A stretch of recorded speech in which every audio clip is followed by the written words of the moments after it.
Em torno dessa pegada gigantesca, reuniram-se a maioria dos membros científicos da expedição, vestindo seus trajes hermeticamente fechados de formas estranhas, conectados com fios telefônicos.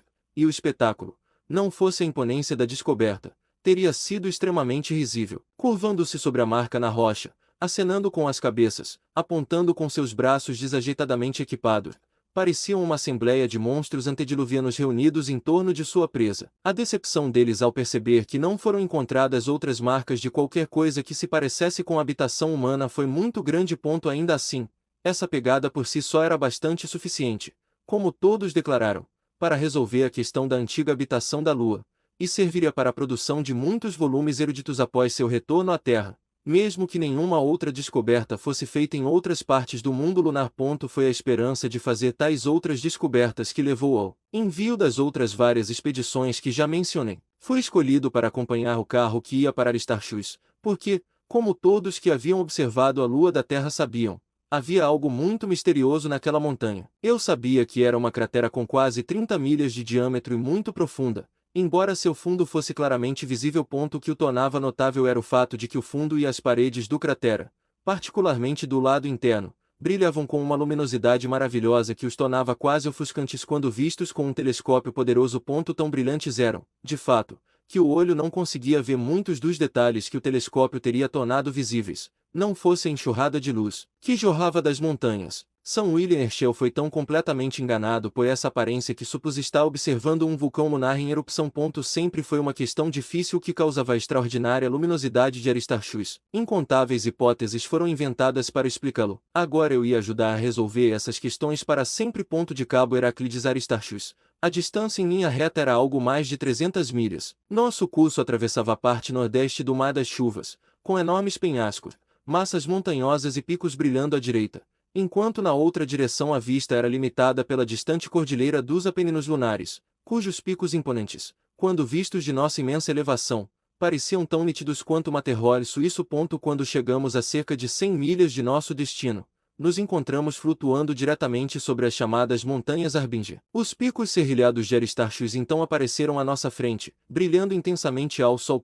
Parecia que uma gigantesca corda de diamantes, cada um tão grande quanto um pico de montanha, havia sido lançada sobre a superfície árida da Lua e deixada para desperdiçar seu brilho no ar desértico deste mundo abandonado. À medida que nos aproximávamos rapidamente, o esplendor ofuscante da montanha tornava-se quase insuportável para nossos olhos, e fomos obrigados a recorrer ao recurso, praticado por todos os alpinistas de montanhas elevadas, onde o brilho do sol nas superfícies de neve pode causar cegueira temporária, de proteger nossos olhos com óculos de lentes neutras. Professor Moissa, o grande químico francês e criador de diamantes artificiais, dançava de alegria. Voila, voila, voila, era tudo o que ele conseguia dizer.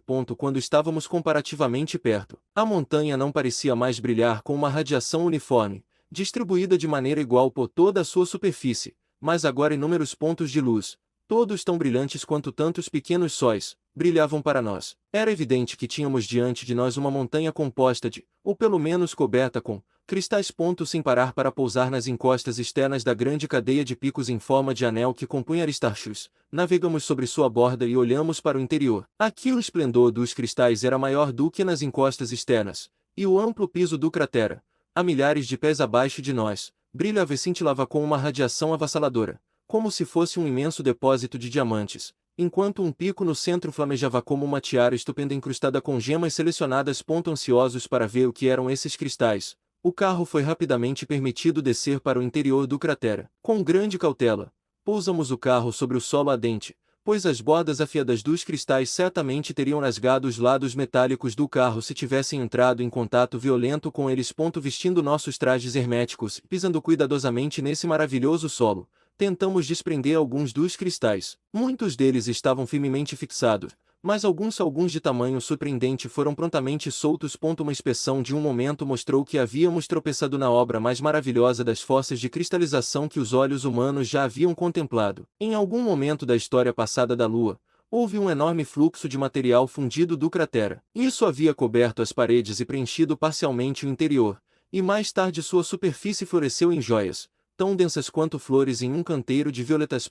Toda a massa brilhava com raios prismáticos de beleza e intensidade indescritíveis. Olhamos a princípio sem palavras, atônitos de espanto. Não pode ser, certamente não pode ser, disse o professor Moissan por fim. Mas é, disse outro membro do grupo. São esses diamantes? Perguntou um terceiro. Não posso dizer ainda, respondeu o professor. Elas têm o brilho dos diamantes, mas podem ser outra coisa. Joias da lua, sugeriu um terceiro. E valem milhões incontáveis, sejam o que forem, comentou outro. Esses magníficos cristais, alguns dos quais pareciam ser quase perfeitos, variavam em tamanho desde as dimensões de uma avelã até sólidos geométricos de vários centímetros de diâmetro. Selecionamos cuidadosamente quantos pudemos carregar e os colocamos no carro para exame futuro. Tínhamos resolvido outro problema lunar de longa data. Talvez, aberto uma mina de riqueza futura inesgotável que poderia eventualmente compensar a Terra pelos danos que sofreu com a invasão dos marcianos. Ao retornar ao Cabo Heraclides, descobrimos que as outras expedições haviam chegado ao ponto de encontro antes de nós. Seus membros tinham histórias maravilhosas para contar sobre o que haviam visto, mas nada causou tanto espanto quanto o que tínhamos para contar e mostrar. O grupo que havia ido visitar Platão e os Alpes lunares trouxe, no entanto, informações que, em um sentido científico, eram tão interessantes quanto as que conseguimos reunir. Eles haviam encontrado dentro deste curioso anel de Platão, que é um círculo de montanhas com 60 milhas de diâmetro, envolvendo uma planície nivelada notavelmente lisa na maior parte de sua superfície, evidências inconfundíveis de uma habitação anterior. Uma cidade gigantesca evidentemente existiu em algum momento perto do centro desta grande planície. Os contornos de suas paredes e as marcas de fundação de alguns de seus imensos edifícios eram claramente visíveis, e planos elaborados desta desaparecida capital da Lua foram preparados por vários membros do grupo. Um deles teve a sorte de descobrir uma relíquia ainda mais preciosa dos antigos lunarianos. Era um pedaço de osso de crânio petrificado, representando apenas uma pequena porção da cabeça que pertencera, mas ainda assim suficiente para permitir que os antropólogos, que imediatamente começaram a examiná-lo, desenhassem representações ideais da cabeça como ela deve ter sido em vida, a cabeça de um gigante de tamanho enorme, que, se tivesse possuído um cérebro altamente organizado, de magnitude proporcional, teria dado ao seu possuidor poderes intelectuais imensamente maiores do que qualquer um dos descendentes de Adão já foi dotado. De fato, um dos professores estava certo de que algumas pequenas concreções encontradas no interior do pedaço de crânio eram porções petrificadas da própria matéria cerebral, e ele começou a trabalhar com um microscópio para examinar sua qualidade orgânica. Entretanto, os reparos nas naves elétricas foram concluídos. E embora essas descobertas na Lua tenham criado uma sensação mais profunda entre os membros da expedição, e despertado um desejo quase irresistível de continuar as explorações assim felizmente iniciadas, todos sabiam que essas coisas estavam à parte do principal objetivo em vista, e que estaríamos sendo falsos ao nosso dever se desperdiçássemos mais um momento na Lua além do absolutamente necessário para colocar as naves em condição adequada para prosseguir em sua viagem bélica. Tudo estando preparado, deixamos a Lua com grande pesar, apenas 48 horas depois de termos pousado em sua superfície, levando conosco a determinação de revisitá-la e de aprender mais sobre seus maravilhosos segredos caso sobrevivêssemos aos perigos que agora estávamos prestes a enfrentar. Capítulo 6. Os monstros no asteroide. 1 ou 2 dias depois de deixar a Lua, tivemos outra aventura com um habitante errante do espaço que nos trouxe um perigo muito maior do que o nosso encontro com o meteoro. Os dirigíveis haviam sido divididos de modo que uma parte do interior pudesse ser escurecida para servir como câmara de dormir, onde, de acordo com os regulamentos prescritos pelo comandante do esquadrão, cada membro da expedição passava, por sua vez, 8 em cada 24 horas dormindo se pudesse, se não, meditando de uma maneira mais ou menos atordoada sobre as coisas maravilhosas que estava vendo e fazendo coisas muito mais incríveis do que as criações de um sonho. Uma manhã, se posso chamar de manhã o momento da minha saída periódica da câmara escurecida, olhando pela janela, fiquei surpreso ao ver no céu negro um cometa brilhante. Nenhum cometa periódico, como eu sabia, estava neste momento se aproximando da vizinhança do Sol, e nenhum estranho desse tipo havia sido detectado pelos observatórios fazendo seu caminho em direção ao Sol antes de deixarmos a Terra. Aqui, no entanto, havia inegavelmente um cometa correndo em direção ao Sol, lançando uma grande cauda brilhante atrás de si tão perto de nós que eu me espantei ao vê-lo permanecer quase imóvel no céu. Esse fenômeno foi logo explicado para mim, e a explicação era de um caráter extremamente inquietante. O estranho já havia sido percebido, não apenas do navio almirante, mas também pelos outros membros do esquadrão, e como agora soube, Esforços haviam sido feitos para sair da vizinhança, mas por algum motivo o aparelho elétrico não funcionava perfeitamente, alguma força misteriosa perturbadora agindo sobre ele, e assim foi considerado impossível evitar um encontro com o cometa, não um contato real com ele, mas uma queda na esfera de sua influência. Na verdade, foi informado de que por várias horas o esquadrão havia sido arrastado na esteira de um cometa, muito parecido com barcos sendo às vezes rebocados por uma baleia ferida. Todos os esforços foram feitos para ajustar a carga elétrica nas naves de modo que fossem repelidas da massa cometária, mas, aparentemente devido a mudanças elétricas que afetavam a massa de corpos meteóricos que constituíam a cabeça do cometa, achamos impossível escapar de sua influência.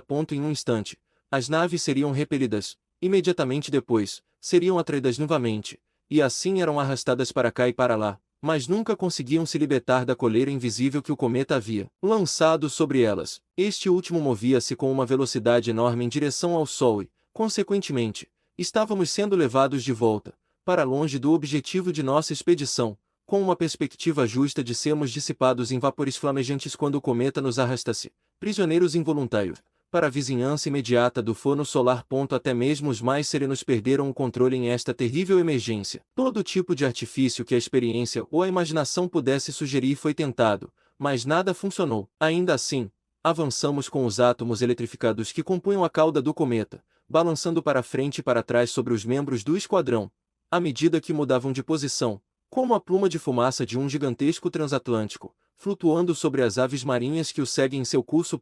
Seria este o fim de tudo, então? Seria este o destino que a providência tinha reservado para nós? Seriam assim as esperanças da Terra perecer? A expedição iria naufragar e seu destino permanecer para sempre desconhecido para o planeta de onde partirá? E o nosso amado globo, que nos parecia tão belo quando o olhamos de perto pela última vez, e cuja defesa havíamos decidido gastar nosso último suspiro, seria deixado indefeso e à mercê de seu implacável inimigo no céu. Finalmente, nos entregamos à derrota. Parecia não haver nenhuma maneira possível de nos libertarmos do apeto funesto deste terrível e inesperado inimigo. À medida que o cometa se aproximava do Sol, sua energia elétrica aumentava rapidamente, e observando com telescópio, pois não conseguíamos desviar nossos olhos fascinados dele, podíamos claramente ver as coisas terríveis que aconteciam em seu núcleo.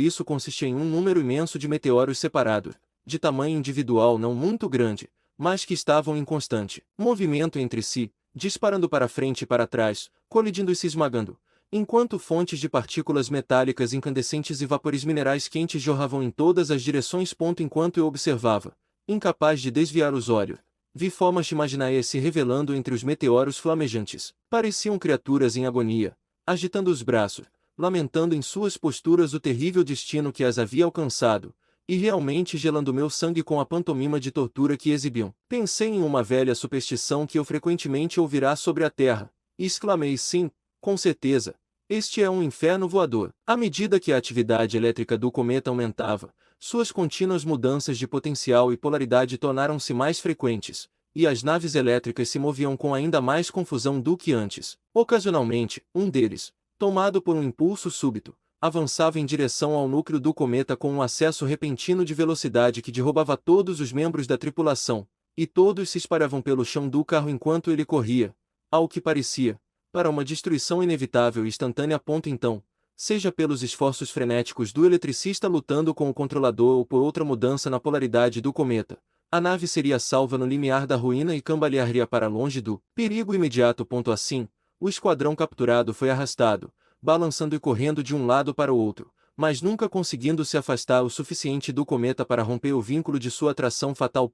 Tão grande era a nossa excitação e tão completa a nossa absorção no temível perigo que não havíamos notado a direção precisa em que o cometa nos estava levando. Bastava saber que o objetivo da jornada era a fornalha do Sol, mas, de repente, alguém no navio almirante nos trouxe de volta a uma noção mais precisa da nossa situação no espaço, exclamando: mas, ali está a Terra. E lá estava, de fato, seu grande globo rolando diante de nossos olhos, com as cores contrastantes dos continentes e nuvens e o brilho aquoso dos oceanos espalhados abaixo de nós. Vamos colidir com ele, exclamou alguém. O cometa vai nos arremessar contra a Terra. Tal colisão a princípio parecia inevitável, mas logo se percebeu que a direção do movimento do cometa era tal que, embora pudesse tocar a Terra, na verdade não a atingiria. E assim, como um enxame de insetos gigantes circulando em torno de uma luz elétrica da qual não podiam escapar de sua influência mágica, nossos navios seguiram em frente, sendo açoitados contra a terra ao passar e depois continuando sua rápida jornada rumo à destruição. Graças a Deus, isso nos salva! Exclamou de repente o Sr. Edison. O que? Por quê? A Terra, é claro. Você não vê que, à medida que o cometa se aproxima do grande planeta, a atração superior deste último nos arrancará de seu alcance, e assim poderemos escapar. E foi de fato como o Sr. Edison havia previsto. Em um clarão de meteoros caindo, o cometa varreu os limites externos da atmosfera terrestre e seguiu em frente, enquanto os navios balançantes, tendo sido instruídos por sinais sobre o que fazer, aplicaram desesperadamente suas máquinas elétricas para reverter a atração e se lançaram nos braços de sua mãe Terra. Em outro instante, estávamos todos livres, descendo pela atmosfera tranquila com o Oceano Atlântico brilhando ao sol da manhã muito abaixo. Olhamos uns para os outros, espantados.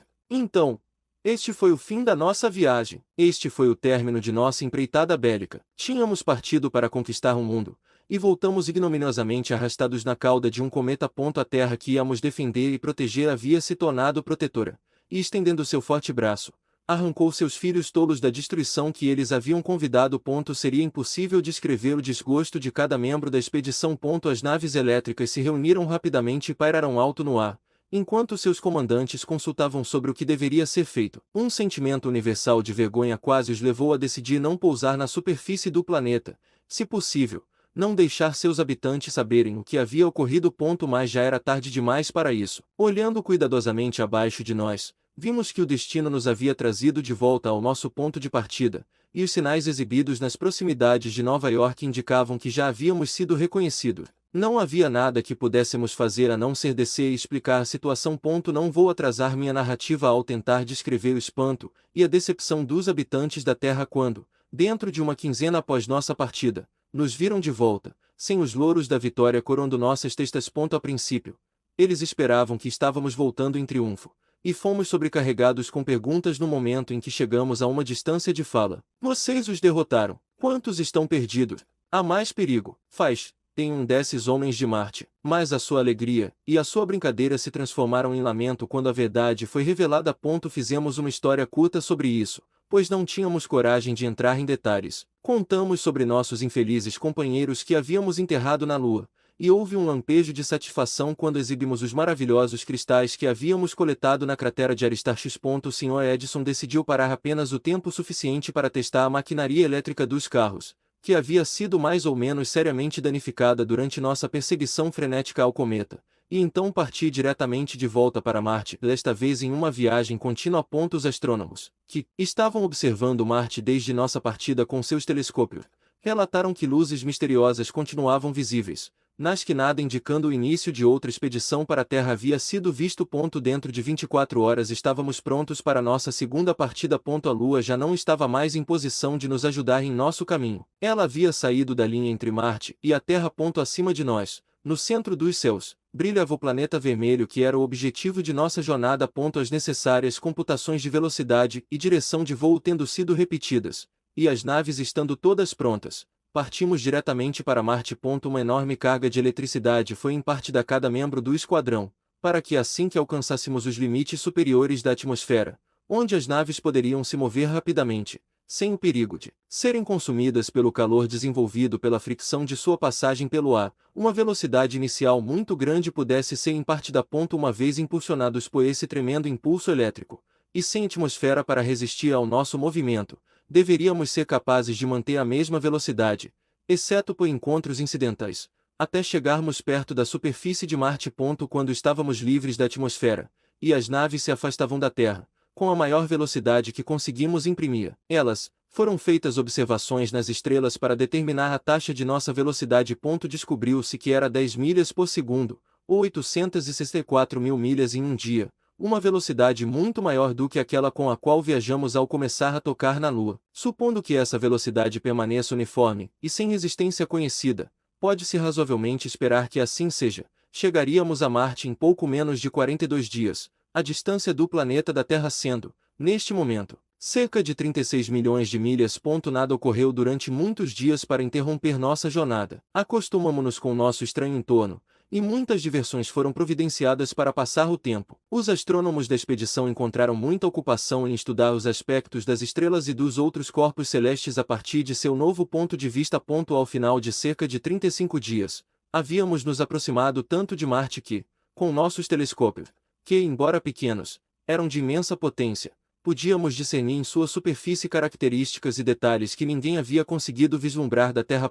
À medida que a superfície deste mundo, que estávamos nos aproximando como um caçador de tigres se aproxima da selva, se desdobrava gradualmente para nossa inspeção, mal havia um de nós disposto a dedicar ao sono ou à ociosidade as 8 horas prescritas que haviam sido fixadas como o tempo durante o qual cada membro da expedição deveria permanecer na câmara escurecida. Estávamos ansiosos demais para observar cada nova revelação sobre Marte. Mas algo estava reservado que não esperávamos. Iríamos encontrar os marcianos antes de chegar ao mundo em que habitavam. Entre as estrelas que brilhavam naquela parte do céu onde Marte aparecia como o orbe principal, havia uma, situada diretamente em nosso caminho, que, para nossa surpresa, à medida que continuávamos, alterou-se do aspecto de uma estrela, passou por uma gradual magnificação e logo se apresentou na forma de um pequeno planeta. É um asteroide, disse alguém. Sim, evidentemente, mas como ele entra na órbita de Marte? Há vários asteroides, disse um dos astrônomos, que viajam dentro da órbita de Marte, ao longo de uma parte de seu percurso, e pelo que podemos dizer, pode haver muitos que ainda não foram avistados da Terra, que estão mais próximos do Sol do que Marte. Este deve ser um deles. Manifestamente sim. À medida que nos aproximávamos, o misterioso pequeno planeta revelou-se para nós como uma esfera perfeitamente formada, com não mais de 5 milhas de diâmetro. O que é aquilo sobre ele? Perguntou Lord Kelvin, apertando os olhos intensamente para o pequeno mundo através de seu vidro. Enquanto eu viver, ele se move. Sim, sim, exclamaram vários outros. Há habitantes sobre ela, mas que gigantes! Que monstros! Não vê! Exclamou um sábio excitado. São os marcianos. A verdade surpreendente rompeu nas mentes de todos. Aqui, neste pequeno planetoide, estavam vários dos gigantescos habitantes do mundo que íamos atacar. Havia mais de um homem no navio almirante que os reconheceu bem, e que estremeceu ao reconhecê-los, recordando instintivamente a recente e terrível experiência da Terra.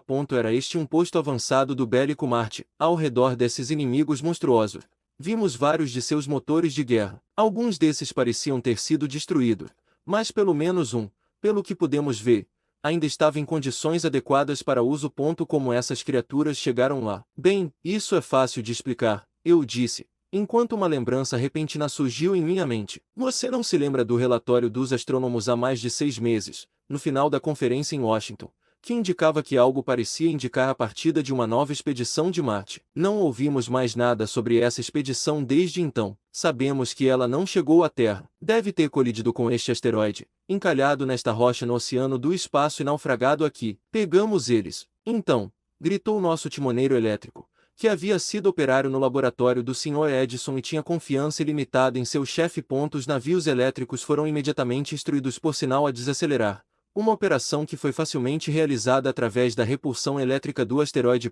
Quanto mais nos aproximávamos, mais aterradora era a aparência das criaturas gigantescas que estavam montadas no pequeno mundo à nossa frente, como marinheiros perdidos em um bloco de gelo, como homens, e ainda assim não como homens, combinando o humano e a besta em sua aparência. Era necessário ter nervos firmes para olhá-los. Se não conhecêssemos sua malignidade e seu poder de fazer o mal, teria sido diferente, mas aos nossos olhos seu caráter moral brilhava através de seu aspecto físico e assim os tornava mais terríveis do que teriam sido de outra forma. Quando os vimos pela primeira vez, sua aparência era extremamente desoladora, e suas atitudes indicavam apenas desespero e desolação, mas assim que nos avistaram, seu maligno poder de intelecto instantaneamente penetra o mistério, e eles nos reconheceram pelo que éramos. Seu desespero imediatamente deu lugar a uma malevolência reavivada. No instante, eles se levantaram, com movimentos tão arrepios como os que caracterizam uma serpente venenosa se preparando para atacar. Não imaginando que estivessem em posição de oferecer resistência séria, fomos um tanto incautos ao nos aproximar. De repente, houve um movimento mais rápido do que o habitual entre os marcianos, um ajuste rápido de uma de suas máquinas de guerra que, como já notado, parecia estar praticamente ilesa. Então dela disparou e pousou sobre uma das naves mais avançadas, um deslumbrante raio de luz de 1 quilômetro de comprimento, ao toque do qual os lados metálicos do carro se curvaram e murcharam, e lambidos por um momento por chamas que pareciam lamparinas, desmoronaram em meras cinzas. Por um instante, nenhuma palavra foi dita, Tão repentino e inesperado foi o golpe. Sabíamos que cada alma no carro atingido havia perecido. Para trás! Para trás! Foi o sinal instantaneamente enviado do navio almirante, e revertendo suas polaridades, os membros do esquadrão se afastaram do pequeno planeta tão rapidamente quanto o impulso elétrico pôde impulsar a luz. Mas antes que estivéssemos fora de alcance, uma segunda língua flamejante de morte disparou do temível motor, e outro de nossos navios, com toda a sua tripulação, foi destruído. Para trás! Para trás!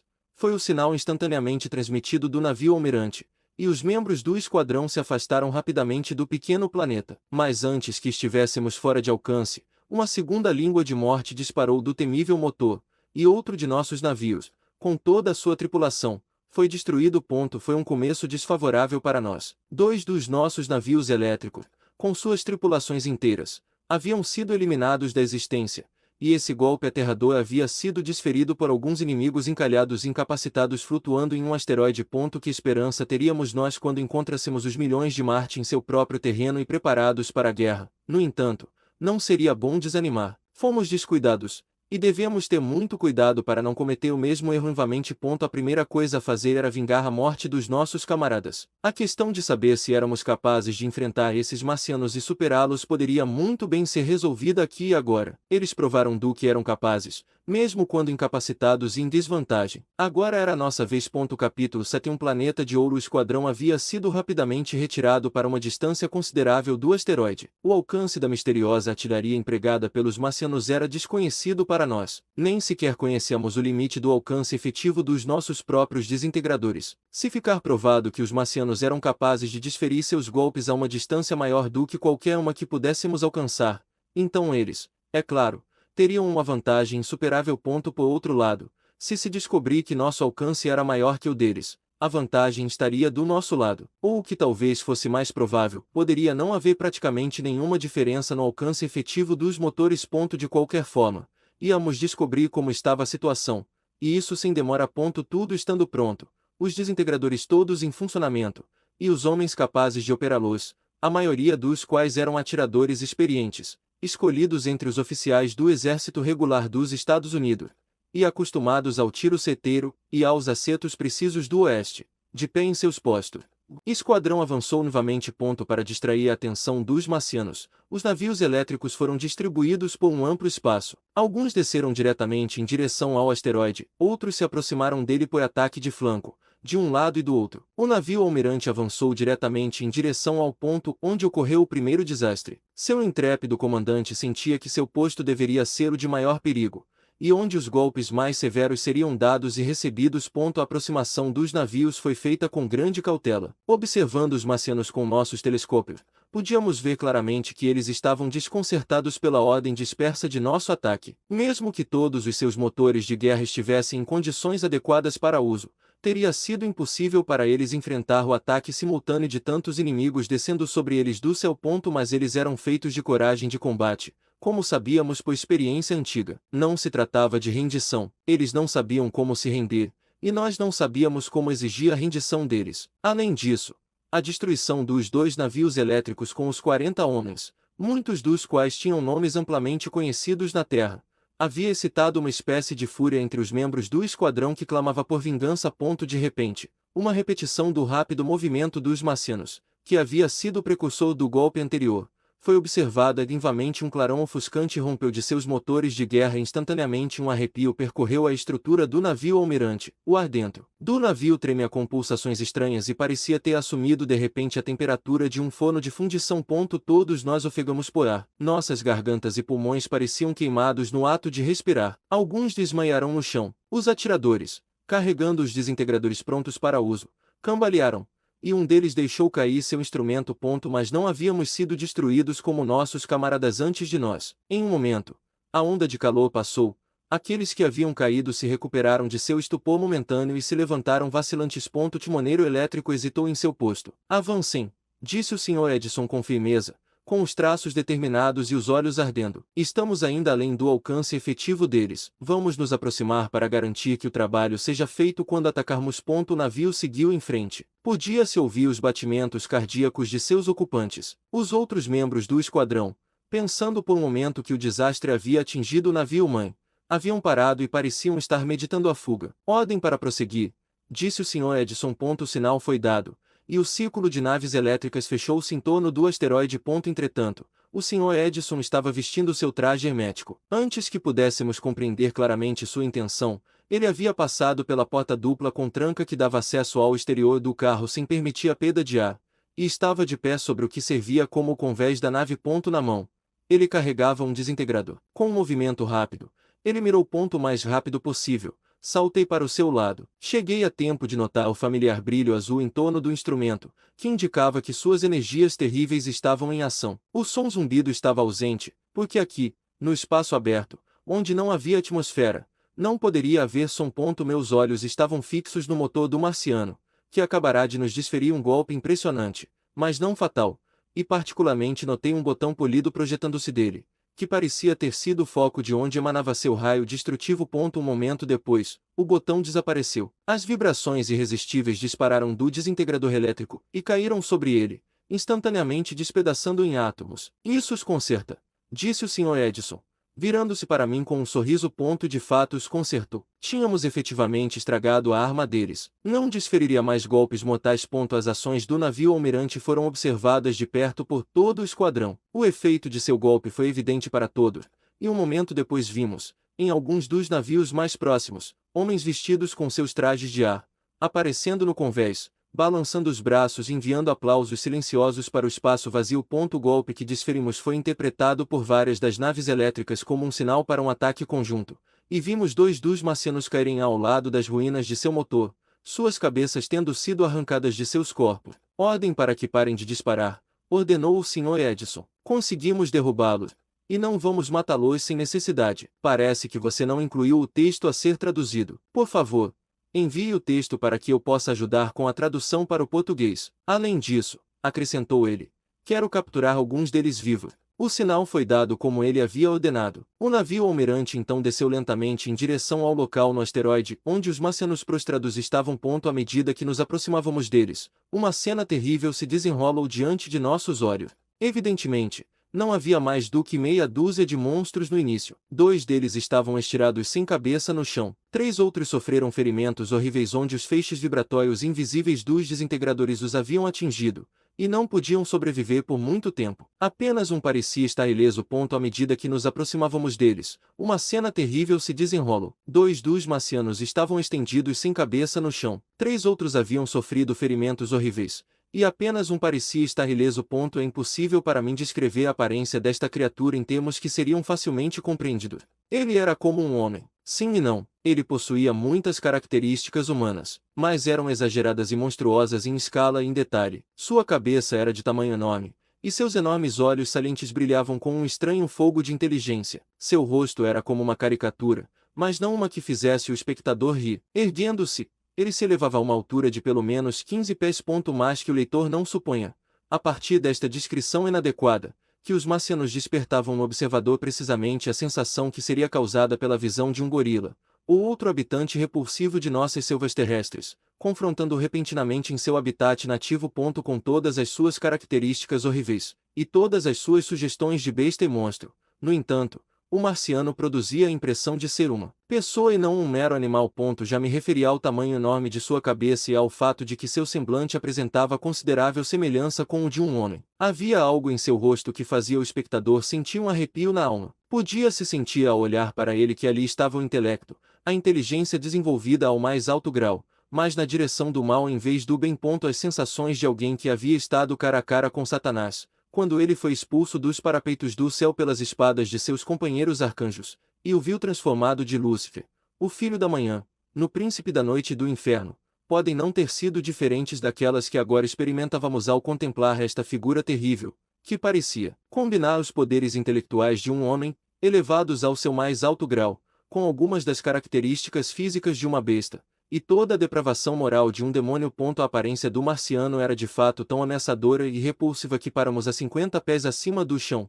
hesitando em nos aproximar mais. Um sorriso de raiva e ódio cobriu seu rosto. Se ele fosse um homem, eu diria que ele nos fez um gesto obsceno. O que ele fez foi expressar em uma mímica ainda mais eloquente seu ódio e desafio, e sua determinação de nos despedaçar se conseguisse nos colocar em suas garras. O Sr. Edison, e eu ainda estávamos no convés do navio, onde várias outras pessoas se reuniram ao nosso redor. A atmosfera do pequeno asteroide era tão rarefeita que praticamente não existia, e não teríamos conseguido sobreviver se não tivéssemos continuado a usar nossos trajes herméticos. Como os marcianos conseguiam viver aqui era um mistério para nós. Era mais um dos seus segredos que ainda estávamos por descobrir. O Sr. Edison manteve seu desintegrador na mão. Mate-o, disse alguém. Ele é muito horrível para viver. Se não o matarmos, nunca conseguiremos pousar no asteroide, disse outro. Não, disse o Sr. Edison. Eu não o matarei. Temos outro uso para ele. Tom, continuou, virando-se para um de seus assistentes, que ele trouxera de seu laboratório. Traga-me o anestésico. Isso era algo completamente novo para quase todos os membros da expedição. O Sr. Edison, no entanto, havia me confidenciado antes de deixarmos a Terra o fato de que havia inventado um pequeno instrumento pelo qual uma bolha, fortemente carregada com um poderoso agente anestésico, poderia ser lançada a uma distância considerável no rosto de um inimigo, onde, ao explodir sem causar outros danos, o colocaria instantaneamente para dormir.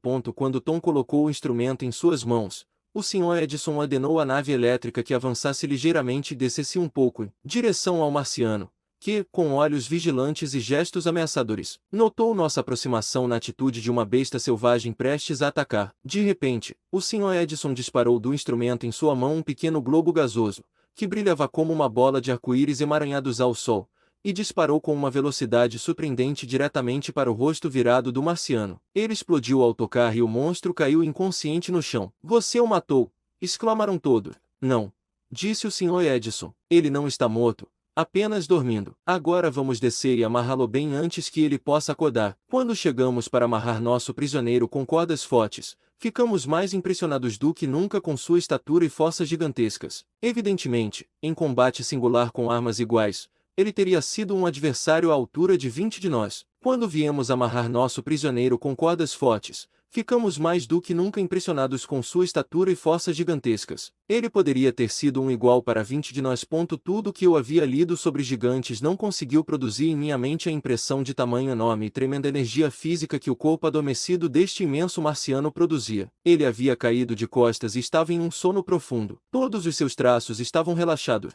E ainda assim, mesmo nessa condição, havia uma malícia nele que fazia os espectadores estremecerem instintivamente. Tão poderoso foi o efeito do anestésico que o Sr. Edison havia lançado em seu rosto que ele permaneceu perfeitamente inconsciente enquanto virávamos de lado para amarrar mais seguramente seus membros musculosos. Enquanto isso, as outras naves elétricas se aproximaram, e várias delas pousaram no asteroide. Todos estavam ansiosos para ver este maravilhoso pequeno mundo, que, como já mencionei, tinha apenas 5 milhas de diâmetro. Vários de nós, da nave-mãe, partiram apressadamente para explorar o planeta em miniatura. E agora nossa atenção foi chamada para um fenômeno intensamente interessante que havia ocupado nossos pensamentos não apenas quando estávamos na Lua, mas durante nosso voo pelo espaço. Esta era a quase total ausência de peso. Na Lua, onde a força da gravitação é 1/6 da que existe na Terra, nós nos sentimos incrivelmente leves. 5/6 do nosso próprio peso, e do peso dos trajes herméticos em que estávamos envolvidos, haviam magicamente desaparecido de nós. Portanto, era relativamente fácil para nós, sobrecarregados como estávamos, nos locomovermos na Lua. Mas quando estávamos longe tanto da Terra quanto da Lua, a perda de peso era ainda mais surpreendente. Não surpreendente porque não soubéssemos que seria assim, mas, no entanto, um fenômeno surpreendente em contraste com nossa experiência de vida na Terra. No espaço aberto, estávamos praticamente sem peso. Apenas a massa do carro elétrico em que estávamos enclausurados nos atraía, e dentro dele podíamos nos colocar em qualquer posição sem cair. Podíamos flutuar no ar. Não havia cima nem baixo, nem topo nem fundo para nós. Ao sair do carro, teria sido fácil para nós nos afastarmos dele e deixá-lo para sempre. Uma das experiências mais surpreendentes que já tive foi um dia em que estávamos navegando no espaço, a cerca de metade do caminho entre a Terra e Marte. Eu tinha saído do carro com Lord Kelvin, ambos, é claro, vestindo nossos trajes herméticos. Estávamos perfeitamente cientes de qual seria a consequência de nos desprendermos do carro enquanto nos movíamos. Ainda deveríamos manter o movimento para a frente do carro, e claro, acompanhá-lo em seu voo. Não haveria queda para um lado ou para o outro. O carro teria uma tendência a nos atrair de volta por sua atração, mas essa tendência seria muito leve e praticamente imperceptível à distância. Vou descer, disse de repente a Lord Kelvin. Claro que vou continuar junto com o carro e embarcar novamente quando estiver pronto. Corretíssimo em princípios gerais, jovem, respondeu o grande sábio, mas cuidado com a maneira como você sai. Lembre-se, se você der ao seu corpo um impulso suficiente para levá-lo para longe do carro a uma distância considerável, você não conseguirá voltar, a menos que possamos pegá-lo com um gancho de barco ou uma linha de pesca. Lá no espaço vazio você não terá nada contra o que se apoiar, e não conseguirá se impulsionar na direção do carro, e sua atração é tão fraca que provavelmente chegaríamos a Marte antes de ele tê-lo puxado de volta. Tudo isso era, é claro, perfeitamente óbvio, mas acredito que, se não fossem as palavras de advertência de Lord Kelvin, eu teria sido imprudente o suficiente para sair para o espaço vazio com força suficiente para me separar desesperadamente da nave elétrica.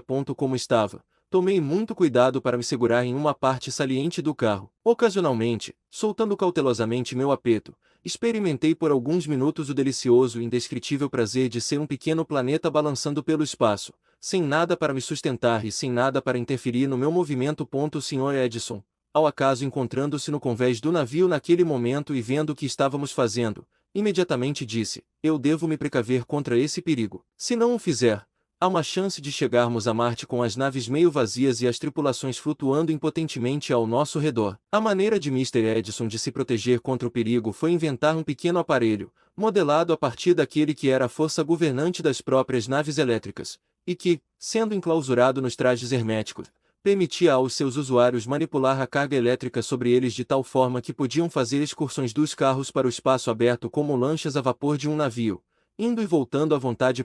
Essas pequenas máquinas, sendo rapidamente fabricadas, pois o Sr. Edison tinha um laboratório em miniatura a bordo, foram distribuídas pelo esquadrão, e a partir de então tivemos o prazer de fazer e receber visitas entre os vários membros da frota.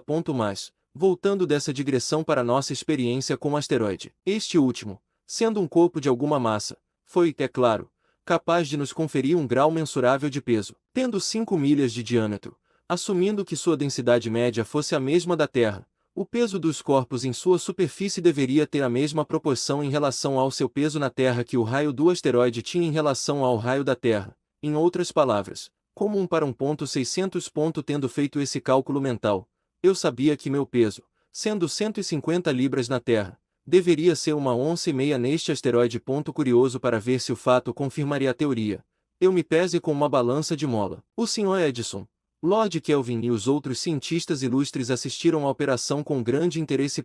Para nossa completa surpresa, meu peso, em vez de sair 1,5 onças, como deveria ter feito, na suposição de que a densidade média do asteroide se assemelhasse à da Terra, uma suposição muito liberal, por sinal, do lado do asteroide na verdade saiu 5 onças e um quarto. O que no mundo me faz tão pesado? Perguntei. Sim, de fato, que elefante você se tornou?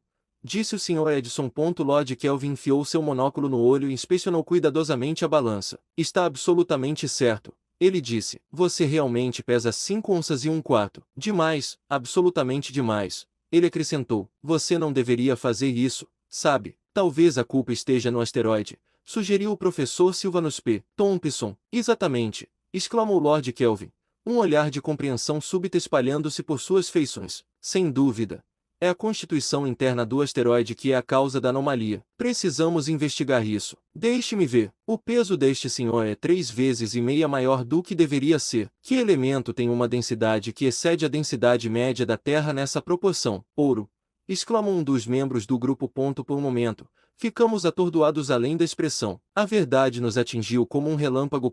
Este deve ser um planeta dourado, este pequeno asteroide. Se não fosse composto internamente de ouro, nunca poderia ter me feito pesar 3 vezes mais do que eu deveria pesar. Mas onde está o ouro? Gritou um coberto.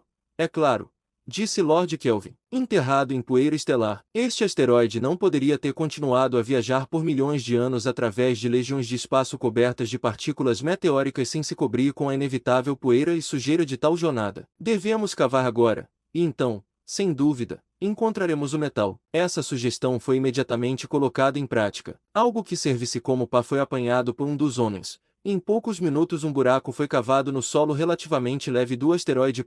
Nunca esquecerei a visão, nem as exclamações de espanto que surgiram de todos nós ao redor, quando o brilho amarelo do metal precioso apareceu sob a poeira estelar. Reunidos em enormes massas, refletia a luz do sol de seu esconderijo. Evidentemente, o planeta não era uma bola sólida de ouro, formada como uma bala moldada, mas era composto por pepitas de vários tamanhos, que se reuniram ali sob a influência de sua gravitação mútua, formando um pequeno planeta metálico. A julgar pelo teste de peso que já havíamos realizado, e que levou à descoberta do ouro, a composição do asteroide deve ser a mesma até o seu centro. Em uma reunião de cientistas famosos como esta, a descoberta, é claro, imediatamente levou a perguntas sobre a origem deste fenômeno incrível.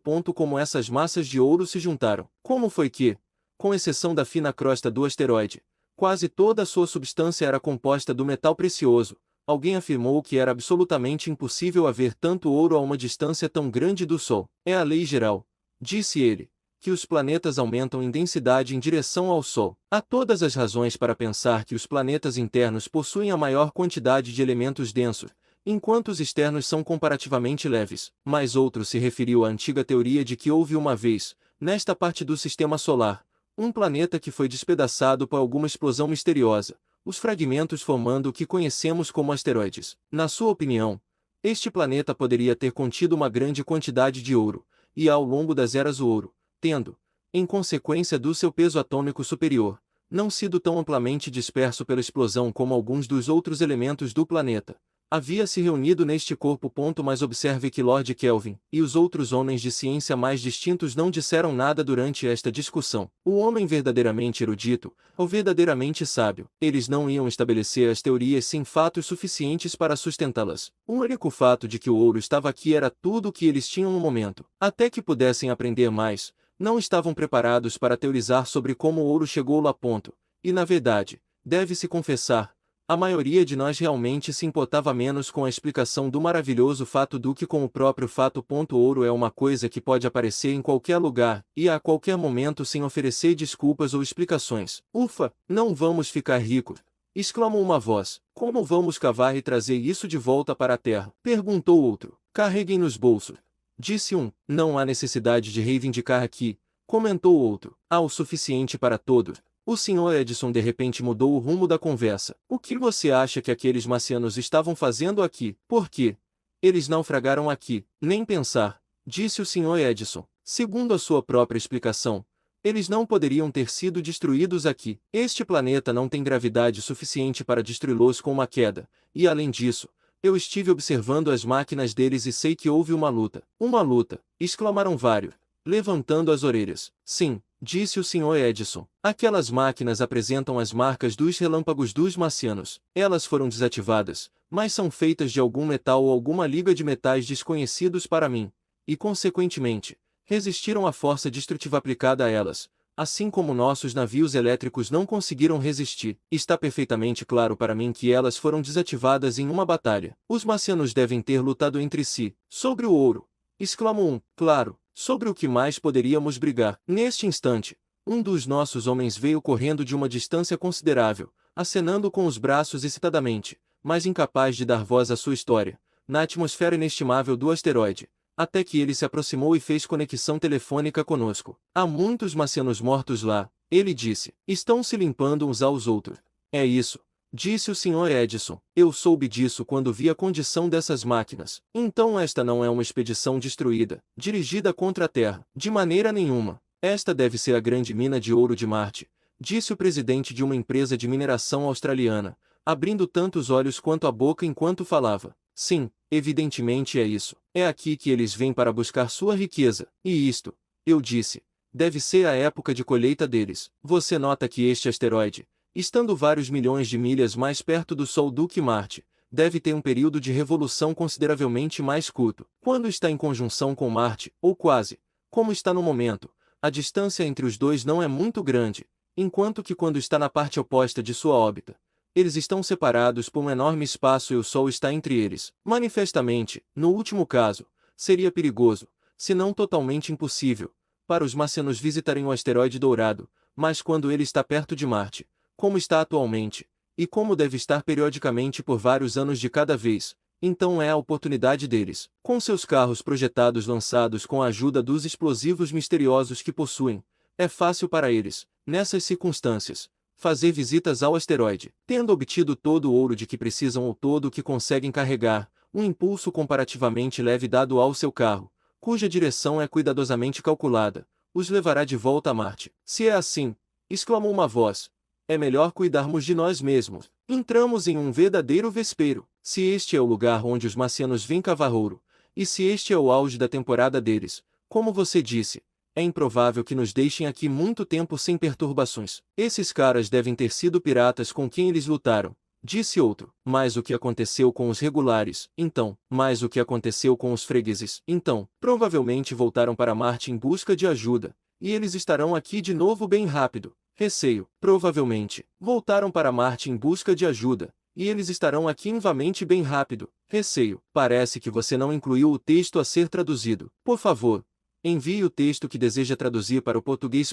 Considerável alarme foi causado por essa visão do caso, e ordens foram enviadas a vários dos navios elétricos para navegar a uma distância segura na direção de Marte e manter uma vigilância atenta para a aproximação de inimigos. Entretanto, nosso prisioneiro acordou. Ele voltou os olhos para aqueles que estavam ao seu redor, sem qualquer aparência de medo, mas sim com um olhar de desprezo, como o que Gulliver deve ter sentido pelos liliputianos que o haviam amarrado em circunstâncias semelhantes. Havia tanto ódio quanto desafio em seu olhar. Ele tentou se libertar, e as cordas se tensionaram com a tremenda pressão que ele exerceu sobre elas, mas ele não conseguiu se soltar.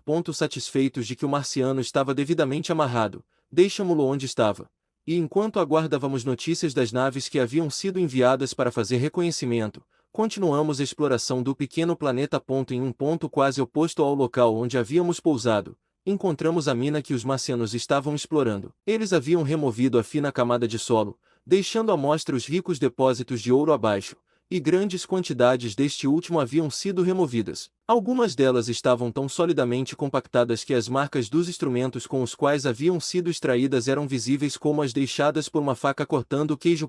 Quanto mais víamos deste planeta dourado, maior se tornava nosso espanto. O que os marcianos haviam removido era uma mera ninharia em comparação com a massa total do asteroide. Se a mina celestial tivesse sido mais fácil de alcançar, talvez eles tivessem removido mais, ou possivelmente, seus economistas políticos entendiam perfeitamente a necessidade de controlar adequadamente a quantidade de metal precioso em circulação. Muito provavelmente, pensamos, as operações de mineração estavam sob controle governamental em Marte e pode ser que a maioria das pessoas lá não soubesse nada sobre esse tesouro flutuante no firmamento. Isso explicaria a batalha com os supostos piratas, que, sem dúvida, haviam organizado uma expedição secreta ao asteroide e foram apanhados em flagrante na mina. Havia muitas massas de ouro soltas espalhadas, e alguns dos homens, ao pegá-las, exclamaram com espanto pela falta de peso, esquecendo por um momento que a mesma lei que fazia seus próprios corpos pesarem tão pouco necessariamente afetaria tudo mais de maneira semelhante. Uma massa de ouro que na Terra nenhum homem seria capaz de levantar poderia aqui ser arremessada como uma bola de borracha vazia. Enquanto estávamos examinando a mina, um dos homens deixados para vigiar o marciano veio correndo para nos informar que este evidentemente desejava fazer alguma comunicação. O Sr. Edison e os outros apressaram-se para o lado do prisioneiro. Ele ainda estava deitado de costas, posição da qual não conseguia se mover, apesar de todos os seus esforços. Mas, pelo movimento dos olhos, ajudado pela pantomima com os dedos, ele nos fez entender que havia algo em uma caixa metálica presa ao seu lado que ele desejava alcançar. Com alguma dificuldade, conseguimos abrir a caixa e nela apareceram várias bolinhas vermelhas brilhantes, do tamanho de um ovo comum. Quando os marcianos viram isso em nossas mãos, ele nos deu a entender pelo movimento dos lábios que desejava engolir um deles. Um dos peletes foi então colocado em sua boca, e ele imediatamente e com grande avidez o engoliu. Enquanto tentava comunicar seus desejos para nós, o prisioneiro parecia estar em grande aflição. Ele exibiu movimentos espasmódicos que levaram alguns dos espectadores a pensar que ele estava prestes a morrer, mas dentro de poucos segundos após ter engolido a pílula, ele parecia estar completamente restaurado. Todos os sinais de aflição desapareceram, e uma expressão de contentamento surgiu em seu rosto feio. Deve ser um remédio poderoso, disse um dos espectadores. Fico imaginando o que é. Deve ser um remédio poderoso, disse um dos transeuntes. Eu me pergunto o que é. Vou explicar a você minha noção, disse o professor Moissa, o grande químico francês. Acho que era uma pílula do ar que ele tomou. Vou explicar-lhe a minha noção, disse o professor Moissa, o grande químico francês. Acho que foi uma pílula do ar que ele tomou. O que você quer dizer com isso? Meu significado é, disse o professor Moissa, que o marciano deve ter, para que possa viver, o nitrogênio e o oxigênio. Meu significado é, disse o professor Moissa, que o marciano deve ter, para que possa viver, o nitrogênio e o oxigênio. Esses ele não pode obter aqui, onde não há atmosfera. Portanto, ele deve obtê-los de outra maneira. Ele conseguiu fazer isso combinando nessas pílulas o oxigênio e o nitrogênio nas proporções que formam o ar atmosférico. Sem dúvida, em Marte há grandes químicos. Eles descobriram como isso pode ser feito. Quando o marciano engole sua pequena pílula, o oxigênio e o nitrogênio são fornecidos ao seu sangue como se ele os tivesse respirado, e assim ele pode viver com aquele ar que lhe foi distribuído com a ajuda de seu estômago em vez de seus pulmões. Se a explicação do Sr. Moisen não estava correta, pelo menos parecia ser a única que se encaixava nos fatos diante de nós. Certamente o marciano não poderia respirar onde praticamente não havia ar, mas, da mesma forma, depois de engolir sua pílula, ele parecia tão confortável quanto qualquer um de nós. De repente, enquanto estávamos reunidos em torno do prisioneiro, e interessados nesta nova evidência da maravilhosa engenhosidade dos marcianos, e de seu controle sobre os processos da natureza, uma das naves elétricas que havia sido enviada na direção de Marte foi vista retornando rapidamente e exibindo sinais. Informou que os marcianos estavam vindo. Capítulo 8. Os marcianos estão chegando. O alarme se espalhou instantaneamente entre aqueles no planeta e pelo restante da frota. Um dos homens da nave elétrica que retornava desceu sobre o asteroide, e deu um relato mais detalhado do que haviam visto. Sua nave tinha sido a que havia ido a maior distância, na direção de Marte. Enquanto navegavam por lá, com todos os olhos atentos, de repente perceberam um objeto brilhante movendo-se na direção do planeta avermelhado, e manifestamente se aproximando deles. Uma pequena inspeção com o telescópio lhes mostrou que era um dos carros projetados usados pelos marcianos. Nossa nave tinha se aventurado tão longe do asteroide que, por um momento, parecia duvidoso se conseguiria voltar a tempo para dar o aviso, porque a influência elétrica do asteroide era comparativamente fraca a tal distância, e, depois de inverterem sua polaridade, e aplicarem seu intensificador, para tornar essa influência eficaz, seu movimento era inicialmente extremamente lento. Felizmente, depois de um tempo, eles conseguiram se mover com velocidade suficiente para nos trazer de volta antes que os marcianos se aproximassem e os alcançassem. Estes últimos não estavam se movendo com grande velocidade, tendo evidentemente se projetado de Marte com apenas a força suficiente para lançá-los dentro da fraca esfera de gravitação do asteroide, de modo que pousassem suavemente em sua superfície. De fato, olhando para trás da nave elétrica que nos trouxe o aviso, imediatamente vimos o projétil dos marcianos se aproximando. Brilhava como uma estrela no céu negro enquanto a luz do sol incidia sobre ele. As naves do esquadrão cujas tripulações não haviam pousado no planeta foram sinalizadas para se prepararem para a ação, enquanto aquelas que estavam no asteroide se preparavam para a batalha ali. Vários desintegradores foram apontados para os marcianos que se aproximavam, mas o Sr. Edison deu ordens rigorosas para que não fosse feita nenhuma tentativa de descarregar a força vibratória ao acaso. Eles não sabem que estamos aqui, ele disse, e estou convencido de que eles são incapazes de controlar seus movimentos como nós podemos fazer com nossos navios elétricos. Eles dependem simplesmente da força da gravitação. Tendo passado o limite da atração de Marte, agora caíram dentro da atração do asteroide, e devem lentamente descer até sua superfície. Como estou convencido, não tem meios de produzir ou controlar atração e repulsão elétrica. Eles não podem parar, mas devem descer sobre o asteroide. Tendo chegado aqui, eles nunca poderiam sair novamente, exceto como sabemos que os sobreviventes escaparão da Terra, impulsionando seu projétil contra a gravitação com a ajuda de um explosivo. Portanto, até certo ponto, eles estarão à nossa mercê. Vamos permitir que eles aterrissem tranquilamente no planeta, e então acho que, se necessário, poderemos dominá-los. Não obstante as palavras e o modo tranquilizadores do Sr. Edison, a companhia no asteroide experimentou um suspense terrível enquanto o projétil, que parecia muito formidável à medida que se aproximava, afundava-se com um movimento lento e gracioso em direção à superfície do solo. Evidentemente, estava prestes a pousar muito perto do local onde estávamos esperando por ele. Seus ocupantes aparentemente acabavam de nos avistar. Eles mostraram sinais de espanto, e pareciam perdidos sobre o que fazer exatamente. Podíamos ver projetando-se da parte dianteira do carro deles pelo menos dois dos botões polidos, cujo uso e poder temíveis compreendíamos bem. Vários dos nossos homens gritaram para o Sr. Edison em um extremo de terror: por que você não os destrói? Seja rápido, ou todos nós pereceremos. Não, disse o Sr. Edison. Não há perigo. Você pode ver que eles não estão preparados. Eles não tentarão nos atacar até que tenham feito seu pouso. E o Sr. Edison estava certo. Com uma velocidade gradualmente acelerada, e ainda assim muito lentamente em comparação com a velocidade que teriam exibido ao cair em um planeta como a Terra, Os marcianos e seu carro desceram ao chão. Estávamos a uma distância de talvez 300 pés do ponto onde tocaram um asteroide. Instantaneamente, uma dúzia de gigantes saltou do carro e olhou ao redor por um momento com uma expressão de intensa surpresa. A princípio, era duvidoso se eles pretendiam nos atacar de fato. Ficamos em guarda, vários de nós carregando desintegradores nas mãos, enquanto uma dúzia a mais desses terríveis engenhos eram direcionados aos marcianos a partir das naves elétricas que pairavam por perto. De repente, aquele que parecia ser o líder dos marcianos começou a falar com eles em mímica, usando os dedos da maneira como são usados para conversação por pessoas surdas e mudas.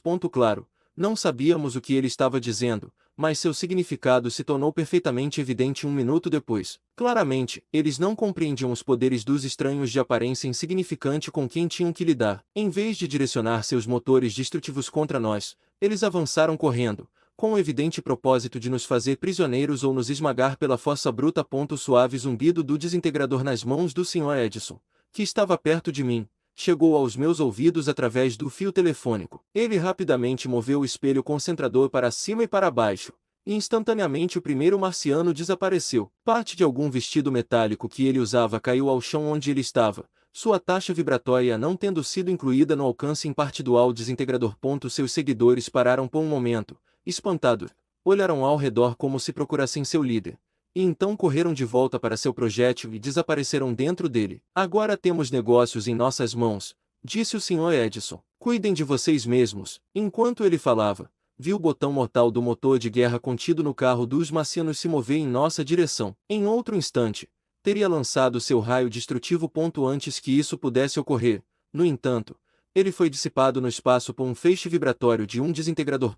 Mas não conseguiríamos a vitória tão facilmente. Havia outro dos motores de guerra no carro, e antes que pudéssemos concentrar nosso fogo sobre ele, seu terrível clarão disparou, e uma dúzia de nossos camaradas pereceram diante de nossos olhos. Rápido, rápido! Gritou o Sr. Edison para um de seus especialistas em eletricidade que estava perto. Há algo de errado com este desintegrador, e eu não consigo fazê-lo funcionar. Mire no botão e não erre. Mas a mira não foi bem feita, e a força vibratória caiu sobre uma parte do carro a uma distância considerável do botão, fazendo uma grande brecha, mas deixando o motor ileso. Uma seção do lado do carro havia sido destruída, e a energia vibratória não se espalhou mais. Tentar varrer o carro de uma extremidade à outra teria sido inútil, porque o período de ação dos desintegradores durante cada descarga não excedia um segundo, e distribuir energia por um espaço tão grande teria enfraquecido seriamente seu poder de despedaçar os átomos da substância resistente. Os desintegradores eram como armas de fogo, pois após cada disparo precisavam ser reajustados antes de poderem ser usados novamente.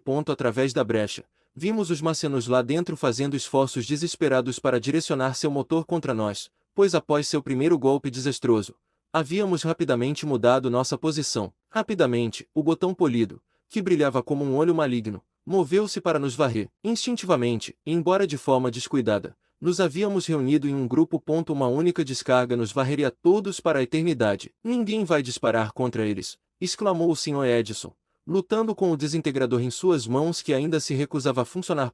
Neste momento aterrador, olhei ao redor da nossa companhia e fiquei espantado com o espetáculo. Na presença do perigo, muitos deles haviam perdido todo o autocontrole. Uma meia dúzia havia deixado seus desintegradores caírem no chão. Outros ficaram parados como se estivessem congelados em seus lugares. O eletricista experiente, cujo alvo impreciso teve resultados tão desastrosos, segurava em sua mão um instrumento que estava em perfeitas condições, mas com a boca aberta. Ele tremia como um pássaro capturado. Foi uma exibição vergonhosa. O Sr. Edison, no entanto, não havia perdido a cabeça. Repetidamente, ele mirava o terrível botão com seu desintegrador, mas a força vibratória se recusava a responder. Os meios de segurança estavam em nossas mãos, e ainda assim, através de uma combinação de má sorte e terror paralisante, parecemos incapazes de usá-los. Em mais um segundo, tudo teria acabado para nós. Suspense. Na realidade, durou apenas um piscar de olhos. Embora parecesse uma eternidade. Incapaz de suportar, golpeei bruscamente o ombro do eletricista paralisado. Tentar arrancar o desintegrador de suas mãos teria sido um desperdício fatal de tempo. Felizmente, o golpe o despertou do seu torpor ou causou um movimento instintivo da sua mão que pôs o pequeno motor em funcionamento. Tenho certeza de que ele não mirou, mas providencialmente a força vibratória caiu no ponto desejado, e o botão desapareceu. Fomos salvos. Imediatamente, meia dúzia correu em direção ao carro dos marcianos. Arrependeram-se amargamente de sua pressa. Eles não viveram para se arrepender. Desconhecido para nós. Os marcianos carregavam motores manuais, capazes de lançar raios de morte do mesmo tipo que aqueles que emanavam dos botões de suas máquinas maiores. Com estes dispararam, por assim dizer, através da brecha em seu carro, e 4 de nossos homens que estavam correndo em direção a eles caíram em montes de cinzas. O efeito do terrível incêndio foi semelhante ao que os mais poderosos raios ocasionais produzem na Terra. A destruição do botão ameaçador havia aliviado instantaneamente a pressão sobre os nervos aterrorizados de nossa companhia, e todos haviam recuperado a compostura e o autocontrole. Mas este novo e inesperado desastre, seguindo tão de perto o medo que recentemente os dominara, produziu um segundo pânico, cujo efeito não foi paralisá-los como antes, mas fazê-los correr em todas as direções em busca de esconderijos. E agora, um efeito muito curioso da pequenez do planeta em que estávamos começou a desempenhar um papel de destaque em nossas aventuras. Estar em um globo com apenas 5 milhas de diâmetro era como estar no cume de uma montanha cujos lados desciam rapidamente em todas as direções, desaparecendo no céu negro em todos os lados, como se fosse um pico estupendo emergindo de um abismo insondável. Em consequência do rápido arredondamento dos lados deste globo, a linha do horizonte estava próxima, e ao correr uma distância de menos de 250 jardas, os fugitivos desapareceram pelas laterais do asteroide, e atrás do horizonte, mesmo da elevação de cerca de 15 pés de onde os marcianos puderam observá-los. De nossa vista, eles desapareceram muito mais cedo. A leve atração do planeta e sua consequente quase total falta de peso permitiram que os homens corressem com imensa velocidade. O resultado, como aprendi posteriormente, foi que, após desaparecerem de nossa vista, eles deixaram o planeta completamente, a força sendo suficiente para libertá-los parcialmente de sua gravitação, de modo que eles navegaram pelo espaço, girando desamparadamente de ponta cabeça, até que as órbitas elípticas em que viajavam eventualmente os trouxeram de volta ao planeta do lado quase oposto ao de onde haviam partido. Mas vários de nós, com o Sr. Edison, permaneceram firmes, à espera de uma oportunidade para colocar os marcianos ao alcance dos desintegradores. Felizmente, conseguimos, ao mudar nossa posição um pouco para a esquerda, sair da linha de visão de nossos inimigos escondidos no carro. Se não conseguimos avistá-los, disse o Sr. Edison, teremos que perfurar o carro na chance de acertá-los. Será como disparar em um arbusto para matar um urso escondido, disse um dos membros do grupo. Mas a ajuda veio de um setor que nos surpreendeu, embora não deveria ter sido assim. Vários dos navios elétricos estavam pairando acima de nós durante a luta, seus comandantes aparentemente incertos sobre como agir, temerosos, talvez, de nos ferir na tentativa de atingir nosso inimigo.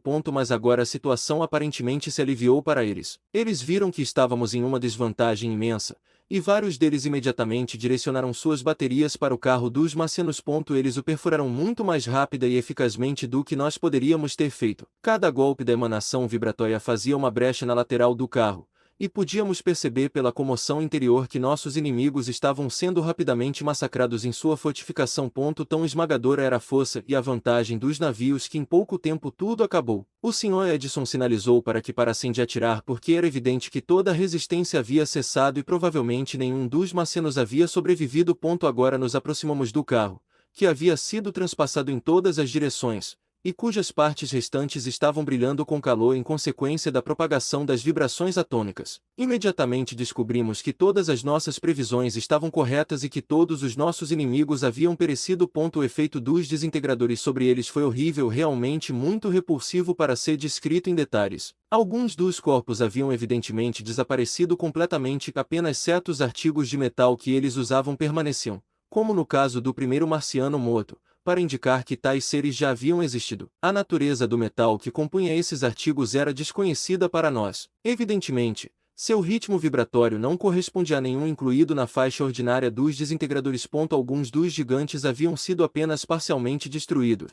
a corrente vibratória os tendo roçado, de tal maneira que as ondulações destrutivas não haviam agido sobre todo o corpo. Uma coisa que confere um horror peculiar a um campo de batalha terrestre estava ausente. Não houve derramamento de sangue. A energia vibratória não só destruiu completamente tudo o que atingiu, mas também queimou as veias e artérias dos corpos desmembrados, de modo que não houve nenhuma exibição sanguinolenta ligada ao seu trabalho assassino.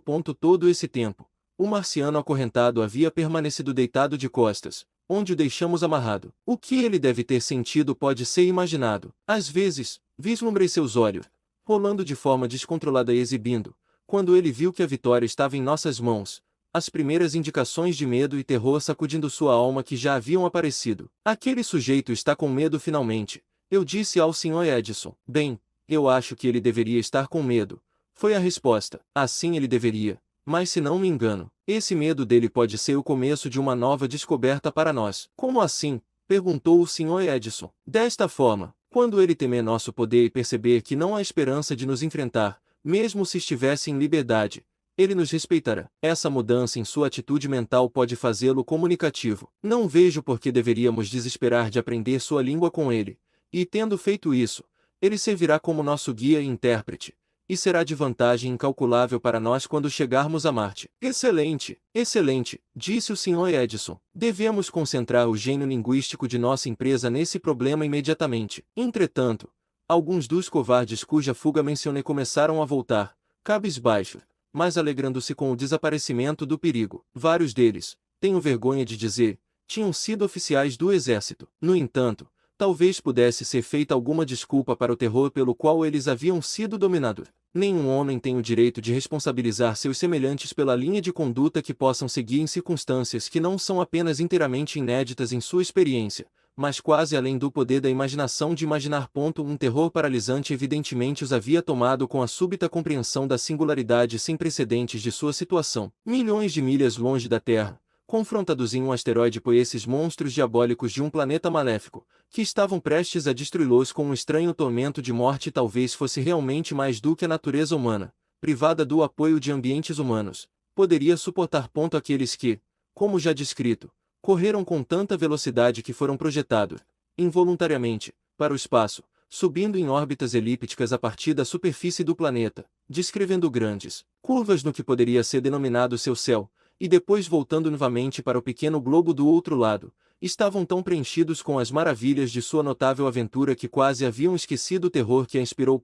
Não havia nada surpreendente no que lhes acontecerá no momento em que se consideravam as leis da gravitação no asteroide, mas suas histórias despertaram um intenso interesse entre todos que as ouviam. Lord Kelvin estava particularmente interessado, e enquanto o Sr. Edison apressava os preparativos para deixar o asteroide e retomar nossa viagem a Marte, Lord Kelvin e vários outros homens de ciência instituíram uma série de experimentos notáveis. Foi uma das coisas mais risíveis imagináveis ver Lord Kelvin, vestido com seu traje hermético, fazendo saltos enormes no espaço vazio. Isso me lembrou fortemente o que Lord Kelvin, então simples William Thompson, e o professor Blackburn haviam feito ao passar umas férias de verão à beira-mar, enquanto eram estudantes de graduação na Universidade de Cambridge. Eles passaram todo o seu tempo, para a surpresa dos espectadores, girando pedras arredondadas na praia, com o objetivo de obter uma solução prática para o problema matemático da precessão. Imediatamente Lord Kelvin foi imitado por uma dúzia de outros. Com o que parecia ser um esforço muito leve, eles se projetaram diretamente para cima, subindo a uma altura de 400 pés ou mais, e depois voltando lentamente à superfície do asteroide. O tempo de subida e descida combinado era entre 3 e 4 minutos. Neste pequeno planeta, a aceleração da gravidade ou a velocidade adquirida por um corpo em queda em um segundo era de apenas 4/5 de polegada. Um corpo levava um minuto inteiro para cair uma distância de apenas 120 pés. Consequentemente, era mais como um assentamento gradual do que uma queda. As figuras desses homens de ciência, subindo e descendo dessa maneira, pareciam tantas maionetes gigantescas balançando para cima e para baixo em uma garrafa pneumática. Vamos tentar isso, disse o Sr. Edison, muito interessado nos experimentos. Ambos pulamos junto. A princípio, com grande rapidez, mas gradualmente perdendo velocidade, subimos a uma altura imensa diretamente do chão. Quando alcançamos o limite máximo de nosso voo, parecemos parar por um momento, e então começamos a descer lentamente, mas com velocidade acelerada, de volta ao planeta. Não era apenas uma sensação peculiar, mas deliciosa.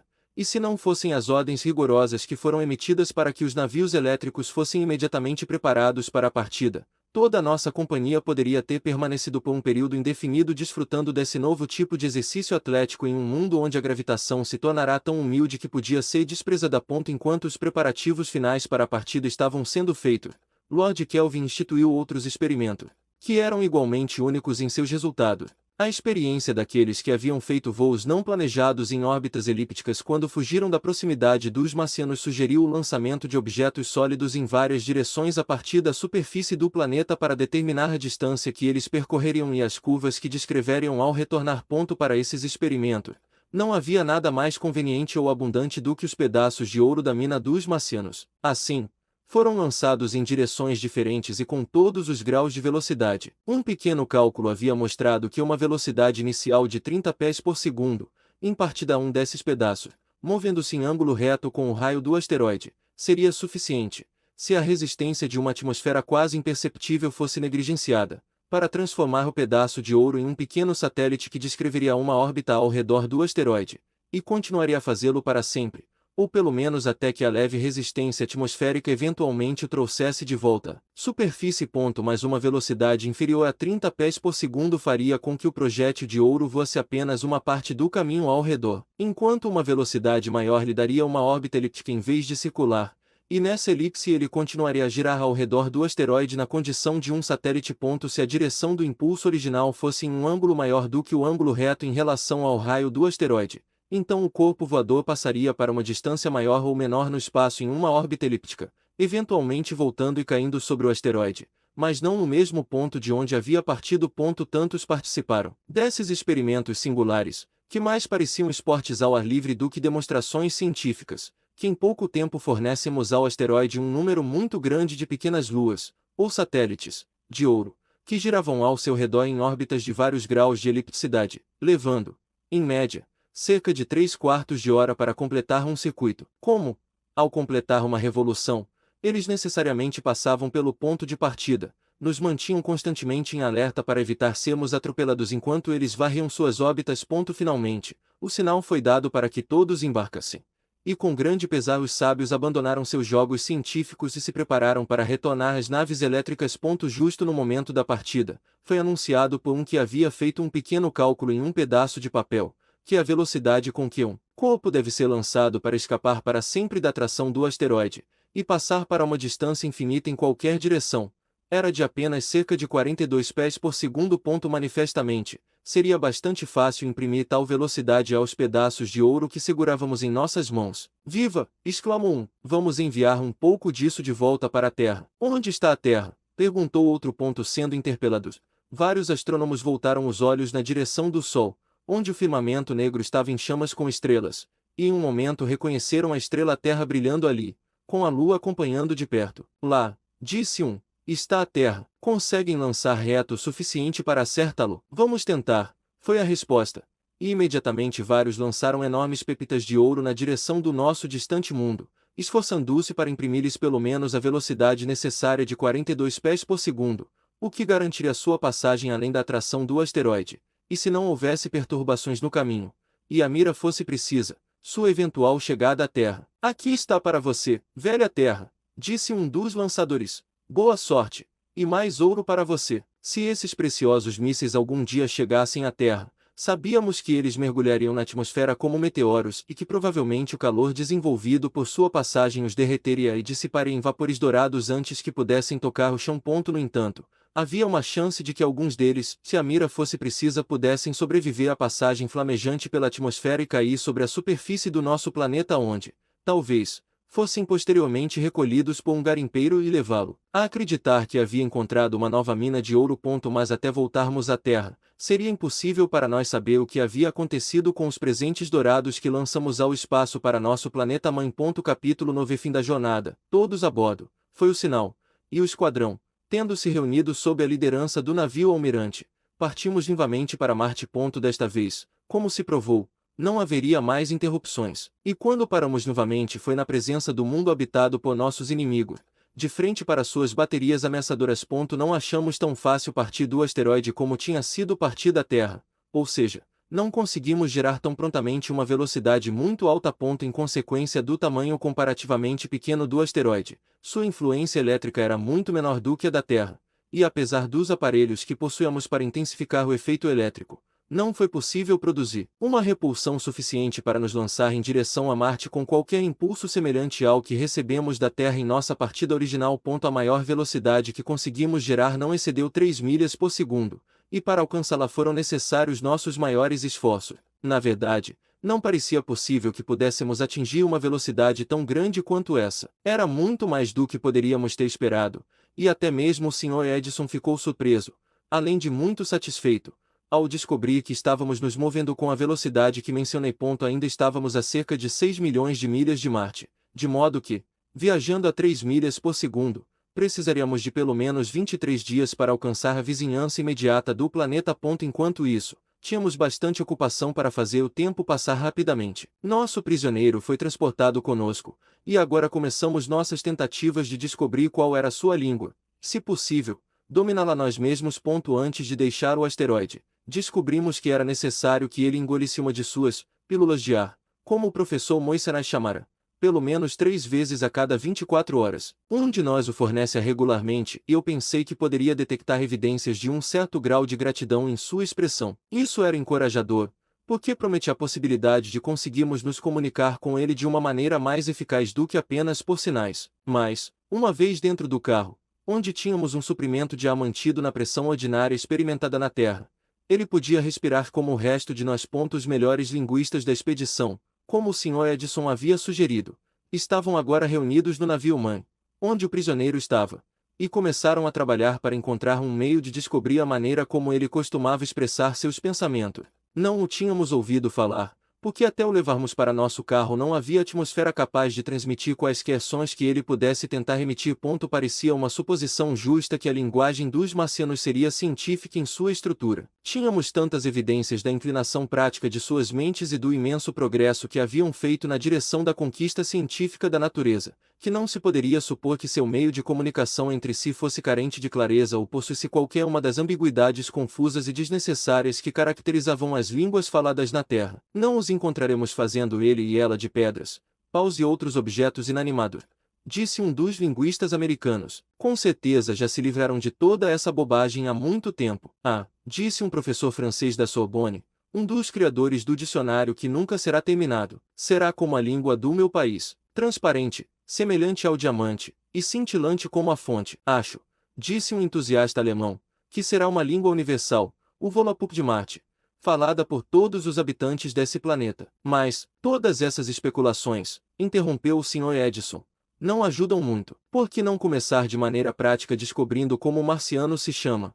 por exemplo? Isso parecia uma boa sugestão, e portanto, vários dos espectadores começaram uma pantomima expressiva, destinada a indicar ao gigante, que seguia todos os seus movimentos com os olhos, que desejavam saber por qual nome ele se chamava. Apontando os dedos para o próprio peito, repetiram, um após o outro, a palavra homem. Se nosso prisioneiro fosse um selvagem estúpido, é claro que qualquer tentativa como essa de fazê-lo entender teria sido inútil. Mas deve-se lembrar que estávamos lidando com uma figura que presumivelmente herdara de centenas de gerações os resultados de uma civilização e um avanço intelectual, medido pelo progresso constante de milhões de anos. Assim, não ficamos muito surpresos quando, após algumas repetições do experimento, o marciano cujo braço havia sido parcialmente solto de suas amarras para lhe dar um pouco de liberdade de movimento, imitou a ação de seus interrogadores pressionando o dedo sobre o coração. Então, abrindo a boca, ele emitiu um som que sacudiu o ar do carro como o rugido rouco de um leão. Ele mesmo parecia surpreso com o barulho que fez,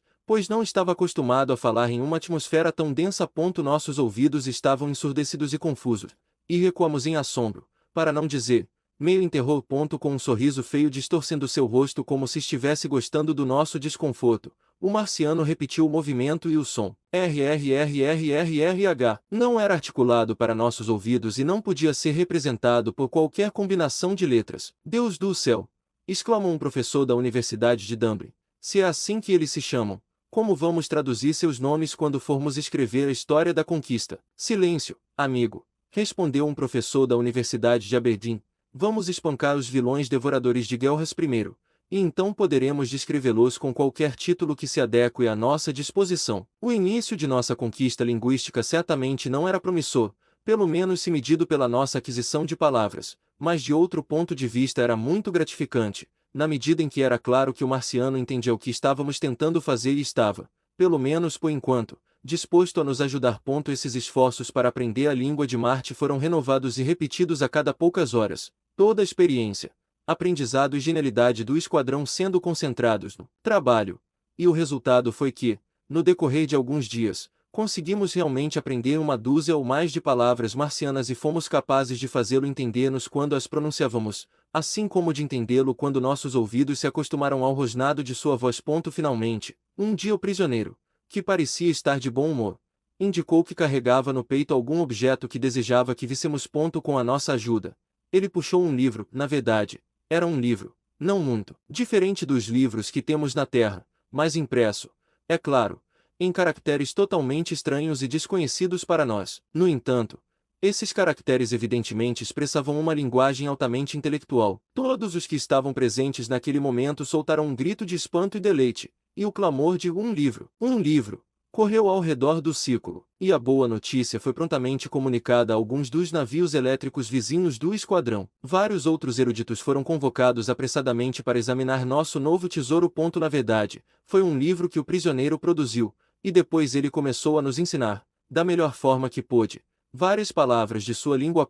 Marciano, cuja boa natureza manifestamente vinha crescendo dia após dia, observou nossa inspeção de seu livro com evidências de grande interesse, não desprovidas de diversão. Finalmente, ele acenou para o portador do livro se aproximar, e colocando seu dedo largo sobre uma das enormes letras, se é que eram letras, pois mais se assemelhavam aos caracteres empregados pelo impressor chinês, ele pronunciou um som que nós, é claro, tomamos por uma palavra, mas que era diferente de qualquer que já havíamos ouvido. Então ele apontou um a um para nós que estávamos ao redor. "Ah", explicou todo mundo, "a verdade sendo aparente, essa é a palavra pela qual os marcianos nos designam. Então, eles têm um nome para os habitantes da Terra, ou, talvez, seja mais o nome para a própria Terra."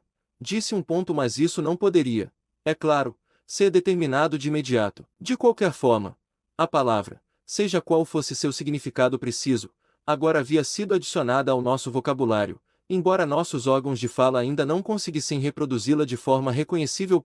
Esta descoberta promissora e inesperada do livro do marciano deu um entusiasmo adicional àqueles que estavam envolvidos no trabalho de tentar dominar a língua do nosso prisioneiro, e o progresso que fizeram ao longo dos próximos dias foi verdadeiramente surpreendente. Se o prisioneiro não estivesse disposto a ajudá-los, é claro que teria sido impossível prosseguir, mas, felizmente para nós, ele parecia cada vez mais entrar no espírito da empreitada e realmente se divertir com isso. Tão brilhante e ágil era sua compreensão que ele foi capaz de nos indicar métodos para dominar sua língua que, de outra forma, provavelmente nunca teriam ocorrido a nós. Na verdade, em muito pouco tempo ele se tornou professor e todos esses eruditos, pressionando-o com atenção ansiosa, tornaram-se seus alunos. Não posso afirmar com precisão quanto da língua marciana havia sido adquirido pelos principais linguistas da expedição antes do momento em que chegamos tão perto de Marte, que se tornou necessário para a maioria de nós abandonar nossos estudos para nos prepararmos para os negócios mais sérios que agora nos confrontavam. Mas, de qualquer forma, a aquisição foi tão considerável que permitiu a troca de ideias comuns com nosso prisioneiro, e não havia mais dúvida de que ele seria capaz de nos fornecer muitas informações quando pousássemos em seu planeta natal. Ao final de 23 dias, conforme medido pelo tempo terrestre, desde nossa partida do asteroide, chegamos ao céu de Marte. Por muito tempo, o planeta avermelhado vinha crescendo e se tornando mais formidável, transformando-se gradualmente de uma enorme estrela em uma grande lua vermelha, e então expandindo-se cada vez mais até começar a obscurecer as constelações atrás dele. As curiosas marcas em sua superfície, que da Terra só podem ser vislumbradas de forma tênue com um poderoso telescópio, começaram a se revelar claramente aos nossos olhos. Nos pontos já relatei como, mesmo antes de chegarmos ao asteroide, Marte começou a apresentar uma aparência mais imponente quando vimos com nossos telescópios. Agora, no entanto, que estava tão perto, a visão a olho nu do planeta era mais maravilhosa do que qualquer coisa que havíamos conseguido ver com telescópios a uma maior distância.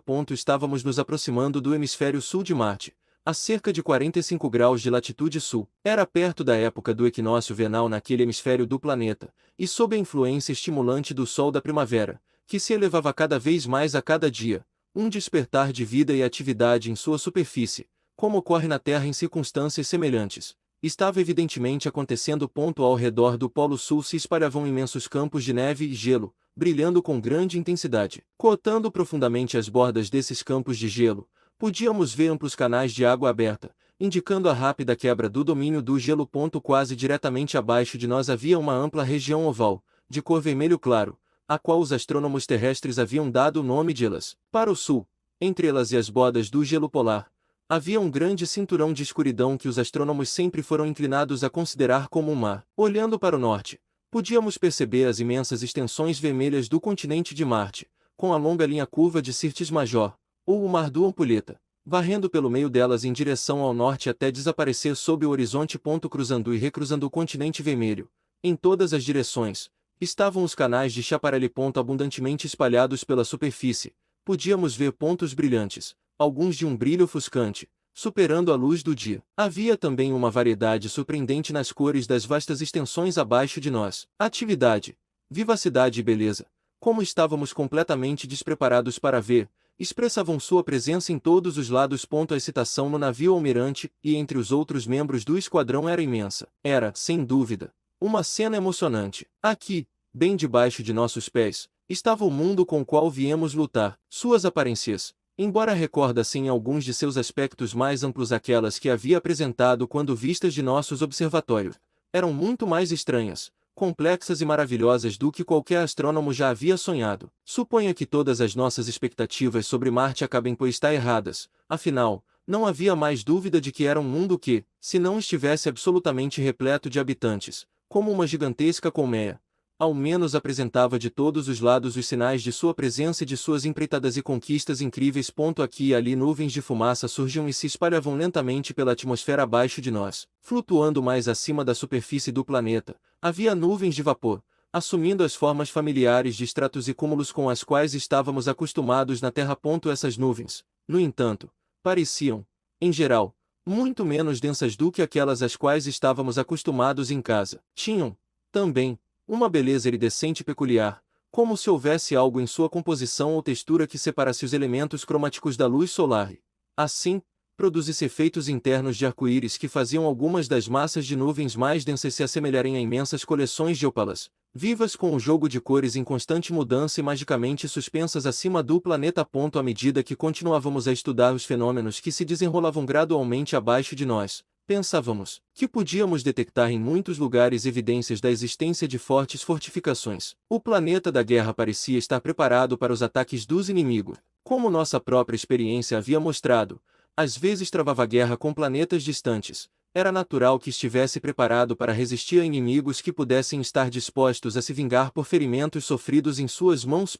Como era de se esperar, nosso prisioneiro agora se mostrou de grande ajuda para nós. Aparentemente, ele sentia um certo orgulho em mostrar aos estranhos de um mundo distante as belezas e maravilhas de seu próprio planeta. Não conseguíamos entender de forma alguma tudo o que ele dizia, mas podíamos compreender facilmente, a partir de seus gestos e da maneira como seus traços se iluminavam ao reconhecer cenas e objetos familiares, quais eram seus sentimentos em relação a eles e, de maneira geral, qual era o papel que desempenhavam na vida do planeta.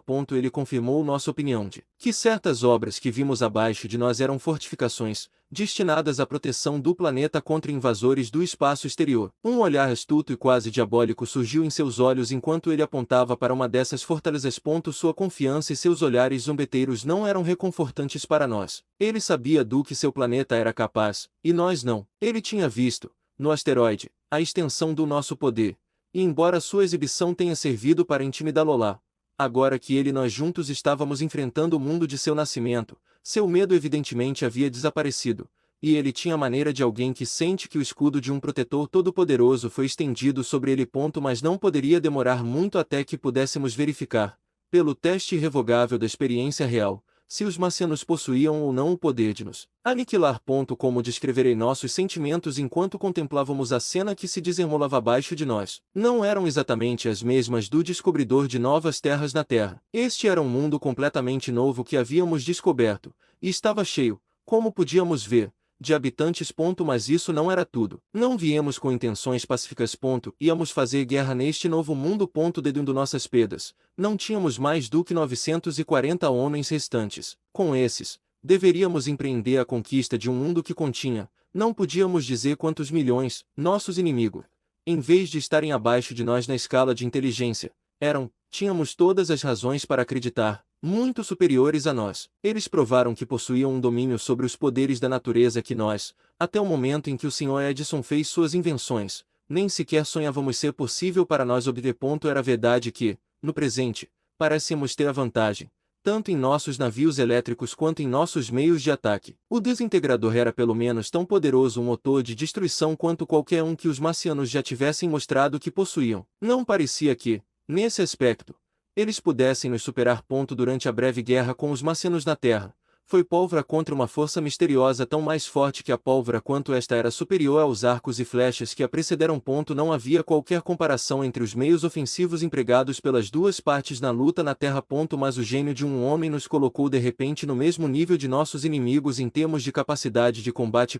Além disso, nossos navios elétricos eram muito mais eficazes para seu propósito do que os carros projetados usados pelos marcianos. Na verdade, o princípio sobre o qual eram baseados era, no fundo, tão simples que parecia surpreendente que os marcianos não tivessem chegado a ele. O próprio Sr. Edison nunca se cansava de dizer a respeito deste assunto: não consigo entender por que os marcianos não inventaram essas coisas. Eles deram provas suficientes de que entendem eletricidade melhor do que nós. Por que eles teriam recorrido aos meios comparativamente desajeitados e desastrados de ir de um planeta a outro que empregaram quando poderiam ter atravessado o sistema solar em veículos como os nossos com perfeita facilidade? E além disso, acrescentaria o Sr. Edison, não consigo entender por que não empregaram o princípio das vibrações harmônicas na construção de seus motores de guerra. Os golpes relampejantes que eles desferem de suas máquinas são sem dúvida igualmente poderosos, mas acho que o alcance de destruição coberto pelos desintegradores é maior. No entanto, essas questões devem permanecer em aberto até que possamos efetuar um pouso em Marte e aprender algo sobre as condições lá. A coisa que mais nos irritava era o fato de que ainda não sabíamos quais poderes os marcianos poderiam ter em reserva. Era natural supor que aqui, em seu próprio território, eles possuíssem meios de defesa ainda mais eficazes do que os motores ofensivos que haviam empregado ao atacar inimigos a tantos milhões de milhas de casa. Era importante que não perdêssemos tempo, e era igualmente importante que escolhêssemos o ponto mais vulnerável para o ataque. Era, portanto, evidente que nosso primeiro dever seria reconhecer a superfície do planeta e determinar seu ponto mais fraco de defesa. A princípio, o Sr. Edison contemplou enviar os vários navios em diferentes direções ao redor do planeta para que o trabalho de exploração pudesse ser rapidamente realizado. Mas, após uma segunda reflexão, parecia mais sábio manter o esquadrão unido, diminuindo assim a chance de desastre. Além disso, o comandante desejava ver com seus próprios olhos a situação exata das várias partes do planeta, onde poderia parecer aconselhável para nós começarmos nosso ataque. Até agora, tínhamos permanecido suspensos a uma altura tão grande acima do planeta que mal havíamos entrado nos limites perceptíveis de sua atmosfera e não havia evidências de que fôssemos vistos pelos habitantes de Marte. Mas antes de iniciar nossa viagem de exploração, foi decidido descer o mais perto da superfície para que pudéssemos identificar com mais certeza as localidades sobre as quais passássemos. Essa manobra quase nos colocou em sérios apuros.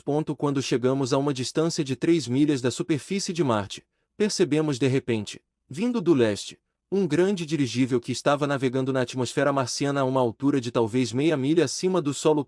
Quando chegamos a uma distância de 3 milhas da superfície de Marte, percebemos de repente, vindo do leste, um grande dirigível, que estava navegando na atmosfera marciana a uma altura de talvez meia milha acima do solo. Este dirigível moveu-se rapidamente para um ponto quase diretamente abaixo de nós, quando de repente parou, inverteu seu curso e evidentemente fez sinais, cujo propósito não nos era evidente a princípio. Mas em pouco tempo seu significado se tornou perfeitamente claro. Quando nos encontramos cercados por pelo menos 20 aerostatos semelhantes se aproximando rapidamente de diferentes lados. Era um grande mistério para nós onde tantos dirigíveis haviam sido ocultados antes de sua súbita aparição em resposta aos sinais. Mas o mistério foi rapidamente resolvido quando vimos, destacando-se da superfície do planeta abaixo de nós, onde, enquanto permanecia imóvel, sua cor havia se misturado com a do solo de modo a torná-la invisível, outra das naves misteriosas. Então, nossos olhos assustados avistaram de todos os lados esses inimigos de aparência formidável surgindo do chão abaixo de nós como tantos insetos gigantes, perturbados por um alarme repentino. Em pouco tempo, a atmosfera a 1 ou 2 milhas abaixo de nós, e a uma distância de talvez 20 milhas em todas as direções, estava repleta de dirigíveis de vários tamanhos, e alguns de formas mais extraordinárias, trocando sinais, correndo de um lado para o outro, mas todos finalmente se concentrando sob o lugar onde nosso esquadrão estava suspenso. Tínhamos cutucado o ninho de vespas com força total, até agora não havia havido picada, mas poderíamos rapidamente esperar senti-la se não saíssemos do alcance. Rapidamente, Instruções foram enviadas aos esquadrões para subirem o mais rápido possível a uma grande altura. Era evidente que essa manobra nos salvaria do perigo se fosse realizada rapidamente, porque os dirigíveis dos marcianos eram simplesmente dirigíveis e nada mais. Eles só podiam flutuar na atmosfera e não tinham meios de subir acima dela, ou de navegar no espaço vazio. Virar nossos desintegradores contra eles e começar uma batalha ali então teria sido uma tolice. Eles nos superavam em número de forma esmagadora. A maioria deles ainda estava a uma distância considerável e não poderíamos ter lutado, mesmo com todo o nosso esquadrão agindo em conjunto, com mais de um quarto deles simultaneamente. Entretanto, os outros teriam nos cercado e poderiam nos destruir. Devemos primeiro ter alguma ideia dos meios de defesa do planeta antes de nos aventurarmos a atacá-lo. Tendo subido rapidamente a uma altura de 25 ou 30 milhas, de modo que pudéssemos ter certeza de que nossos navios haviam desaparecido pelo menos da vista desarmada de nossos inimigos abaixo. Uma breve consulta foi realizada. Foi decidido aderir ao nosso programa original e circunnavegar Marte em todas as direções antes de iniciar a guerra. As forças esmagadoras mostradas pelo inimigo intimidaram até mesmo alguns dos nossos homens mais corajosos, mas ainda assim sentia-se universalmente que não seria aceitável recuar sem desferir um golpe. Quanto mais víamos o poder dos marcianos, mais nos convencemos de que não haveria esperança para a Terra, se esses inimigos conseguissem vivamente desembarcar em sua superfície, especialmente porque nosso esquadrão continha quase toda a força da Terra que seria eficaz em tal combate. Com o Sr. Edison e os outros homens de ciência ausentes, eles não seriam capazes em casa de construir motores como os que possuíamos, ou de operá-los mesmo que fossem construídos. Nosso planeta apostou tudo em uma única jogada. Essas considerações novamente fortaleceram nossos corações e nos fizeram suportar o mais bravamente possível diante das terríveis probabilidades que nos confrontavam. Virando os prós de nossos navios elétricos para o oeste, começamos nossa circunnavegação. Capítulo 10. A grande barragem de fumaça. A princípio subimos a uma altura ainda maior, para escapar mais eficazmente aos olhos vigilantes de nossos inimigos. E então, após termos nos movido rapidamente por várias centenas de milhas em direção ao oeste, descemos novamente a uma distância fácil de avistar a superfície do planeta e começamos nossa inspeção. Quando chegamos originalmente a Marte, como relatei, foi em um ponto em seu hemisfério sul, na latitude 45 graus sul e longitude 75 graus leste, que nos aproximamos pela primeira vez de sua superfície. Debaixo de nós estava a terra chamada Elas, e foi sobre essa terra de Elas que a frota aérea marciana apareceu repentinamente. Nosso movimento para o oeste, enquanto estávamos a uma grande altura acima do planeta, nos trouxe sobre outra terra de forma oval chamada Noachia, cercada pelo Oceano Escuro, o Mar Eritraion. Agora, ao nos aproximarmos mais da superfície, nossa rota foi alterada para nos levar em direção ao Equador de Marte. Passamos sobre o curioso continente meio submerso conhecido pelos astrônomos terrestres como a região de Deucalion. Depois atravessamos outro mar, o Golfo, até nos encontrarmos flutuando a uma altura de talvez 5 milhas, acima de uma grande terra continental, com pelo menos 3.000 milhas de largura de leste a oeste, e que eu imediatamente reconheci como aquela que os astrônomos haviam dado os vários nomes de Aeria, Edom, Arábia e Éden. Aqui o espetáculo tornou-se de um interesse sem fôlego. Maravilhoso! Maravilhoso! Quem poderia acreditar nisso? Tais foram as exclamações ouvidas de todos os lados.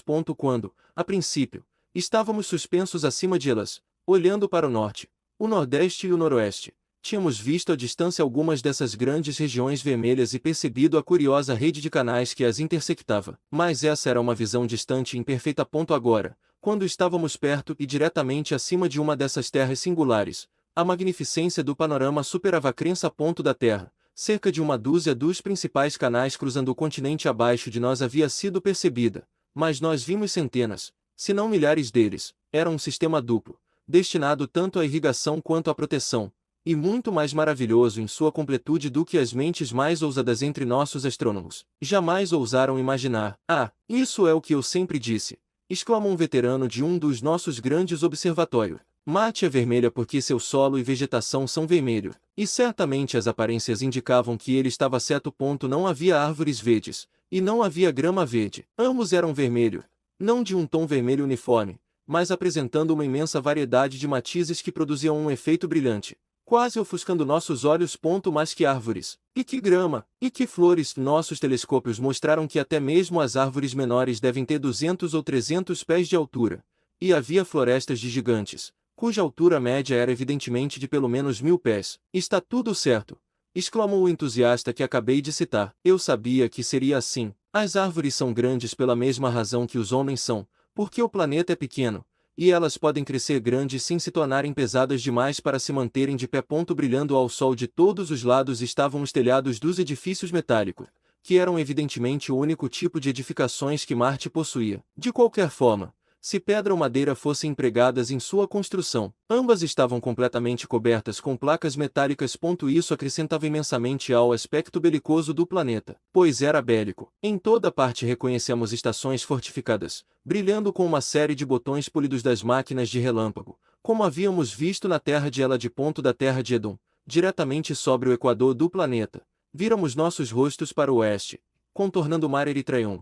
Chegamos acima do lugar onde o amplo canal conhecido como o Indo deságua no mar diante de nós, e estendendo-se para o noroeste, agora se encontrava o continente de Crise, uma vasta terra vermelha, oval em contorno, e cercada e cruzada por inúmeros canais. Crise não tinha menos de 1.600 milhas de largura, e evidentemente, também estava repleta de habitantes gigantes. Mas a sombra da noite cobria a maior parte da terra de Crise. Em nosso rápido movimento para o oeste, havíamos ultrapassado o Sol e agora chegáramos a um ponto onde o dia e a noite se encontravam na superfície do planeta abaixo de nós. Atrás de tudo estava brilhante com a luz do Sol, mas diante de nós o rosto de Marte desaparecia gradualmente na escuridão crescente. Através da escuridão, ao longe, podíamos contemplar magníficos feixes de luz elétrica atravessando a cortina da noite, e evidentemente servindo para iluminar cidades e vilarejos que se encontravam abaixo. Prosseguimos pela noite por 2 ou 3 centenas de milhas sobre aquela parte do continente de Crise cujos habitantes, sem dúvida, estavam desfrutando do sono profundo que acompanha as horas escuras imediatamente antes do amanhecer. Ainda assim, em toda parte, esplêndidos aglomerados de luz se espalhavam como constelações caídas sobre o solo, indicando os locais de grandes cidades, que, como as da Terra, nunca dormem. Mas esta cena, embora estranha e bela, poderia nos dar pouco do tipo de informação que estávamos buscando. Assim, decidiu-se voltar-se para o leste até chegarmos ao espaço crepuscular que separa o dia da noite, e então pairar sobre o planeta naquele ponto, permitindo que ele girasse sob nós para que, ao olharmos para baixo, pudéssemos ver em sucessão todo o circuito do globo de Marte enquanto ele girava sob nossos olhos. A rotação de Marte em seu eixo é realizada em um período muito pouco maior do que a rotação da Terra, de modo que a duração do dia e da noite no mundo de Marte é apenas cerca de 40 minutos mais longa do que sua duração na Terra. Ao permanecer assim suspenso sobre o planeta, na linha do amanhecer, por assim dizer, acreditávamos que estaríamos particularmente seguros de serem detectados pelos olhos dos habitantes. Mesmo os astrônomos provavelmente não estariam completamente acordados no alvorecer. Quase todos os habitantes, acreditávamos com confiança, ainda estariam profundamente adormecidos naquela parte do planeta que passava diretamente sob nós, e aqueles que estivessem acordados provavelmente não estariam atentos a aparições inesperadas no céu. Além disso, nossa altura era tão grande que, apesar do número do esquadrão, não podíamos ser facilmente vistos da superfície do planeta, e se fôssemos vistos, poderíamos ser confundidos com aves de grande altitude. Aqui permanecemos então, durante todo o curso de 24 horas e vimos em sucessão, à medida que passavam da noite para o dia sob nossos pés, a terra de Crise, o grande continente de Tarsis, a curiosa região de canais intersecados que os astrônomos da Terra haviam chamado de Nó Górdio, as terras continentais de Meunânia, Amazônia e Aiúlia, o misterioso centro onde centenas de vastos canais se encontravam de todas as direções, chamado de Trivium Charontis, o vasto círculo de Elísio, com 1000 milhas de diâmetro, completamente cercado por um amplo canal verde, o continente da Líbia, que, como eu me lembrava, havia sido parcialmente coberto por uma tremenda inundação cujos efeitos eram visíveis da Terra em 1889, e finalmente o longo e escuro mar de Sirtis Major, situado diretamente ao sul da terra de Elad. A excitação e o interesse que todos nós experimentamos foram tão grandes que nenhum de nós conseguiu fechar os olhos durante as 24 horas inteiras de nossa maravilhosa vigília. Há uma ou duas coisas de interesse especial entre a multitude de observações maravilhosas que fizemos que devo mencionar aqui devido à sua conexão com os importantes eventos que se seguiram logo depois. Logo a oeste da terra de Crise, vimos a menor terra de Ofir, no meio da qual há um ponto singular chamado Juventeifons, e esta fonte da juventude, como nossos astrônomos, por uma espécie de inspiração profética, a haviam nomeado, provou-se mais tarde ser uma das maravilhas mais incríveis do planeta Marte. Mais a oeste, e ao norte do grande continente de Tarsis, avistamos a imensa terra ovalada de Talmásia, contendo em seu centro o célebre Lago do Sol, Um corpo circular de água com não menos de 500 milhas de diâmetro, com dezenas de grandes canais se estendendo a partir dele como os raios de uma roda em todas as direções, conectando-o assim com o oceano que o circunda ao sul e ao leste, e com os canais ainda maiores que o cercam ao norte e ao oeste. Este Lago do Sol passou a desempenhar um grande papel em nossas aventuras subsequentes. Era evidente para nós desde o início que era o principal centro de população do planeta. Fica a uma latitude de 25 graus sul e longitude de cerca de 90 graus oeste. Tendo completado o circuito do globo marciano, fomos movidos pelo mesmo sentimento que todo descobridor de novas terras experimenta, e imediatamente retornamos ao nosso lugar original acima da Terra de Elas, porque como essa foi a primeira parte de Marte que havíamos visto, sentimos um maior grau de familiaridade com ela do que com qualquer outra parte do planeta, e lá, em certo sentido, nos sentimos em casa. Mas, como se provou, nossos inimigos estavam à espreita lá, quase os tínhamos esquecido, tão absorvidos estávamos pelos grandes espetáculos que se desenrolavam sob nossos pés. Deveríamos, é claro, ter sido um pouco mais cautelosos ao nos aproximarmos do lugar onde nos avistaram pela primeira vez, já que poderíamos ter sabido que eles permaneceriam de vigia perto daquele ponto. Mas, de qualquer forma, eles nos tinham visto, e agora era tarde demais para pensar em pegá-los de surpresa novamente. Eles, por sua vez, tinham uma surpresa reservada para nós, que era maior do que qualquer outra que já havíamos experimentado. Vimos seus navios se reunindo mais uma vez lá embaixo na atmosfera abaixo de nós, e pensamos que podíamos detectar evidências de algo incomum acontecendo na superfície do planeta. De repente, dos navios e de vários pontos no solo abaixo, ergueram-se no ar, carregadas por correntes invisíveis em todas as direções, imensas volumes de fumaça negra, ou vapor, que apagaram de vista tudo abaixo delas. Sul, norte, oeste e leste. A cortina de escuridão se espalhou rapidamente, até que toda a face do planeta, até onde nossos olhos podiam alcançar, e os dirigíveis que se aglomeravam abaixo de nós, estavam todos ocultos da vista. Marte havia jogado o jogo do choco, que quando perseguido por seus inimigos escurece a água atrás de si com um repentino jorro de fluido em que assim escapa aos olhos de seu inimigo. Os olhos do homem nunca haviam presenciado tal espetáculo, onde, poucos minutos antes, o rosto ensolarado de um planeta belo e populoso brilhava sob nós. Agora não se via nada além de nuvens negras e ondulantes, inchando por toda parte como a fumaça cor de rato que jorra de um grande transatlântico quando o carvão fresco acaba de ser jogado em suas fornalhas. Em alguns lugares, a fumaça jorrava para cima em enormes jatos a uma altura de vários quilômetros. Em outro, ela girava em vastos redemoinhos de escuridão. Nenhuma visão do mundo oculto abaixo de nós podia ser vista em nenhum lugar. Marte havia colocado sua máscara de guerra, e o aspecto dela era realmente aterrador. Após a primeira pausa de surpresa, o esquadrão rapidamente recuou para o céu, subindo rapidamente, porque, de um dos redemoinhos abaixo de nós, a fumaça começou de repente a se acumular em uma enorme montanha aérea, cujos picos subiam cada vez mais alto, com uma velocidade aparentemente crescente, até que pareciam prestes a nos engolir com suas massas negras e tumultuadas. Inconscientes da natureza dessa fumaça misteriosa e temendo que fosse algo mais do que um escudo para o planeta, e que pudesse ser destrutiva para a vida, fugimos dela, como diante do avanço de uma peste. Diretamente sob o navio almirante, um dos picos de fumaça em ascensão cresceu com uma rapidez portentosa. Apesar de todos os nossos esforços, em pouco tempo nos envolveu.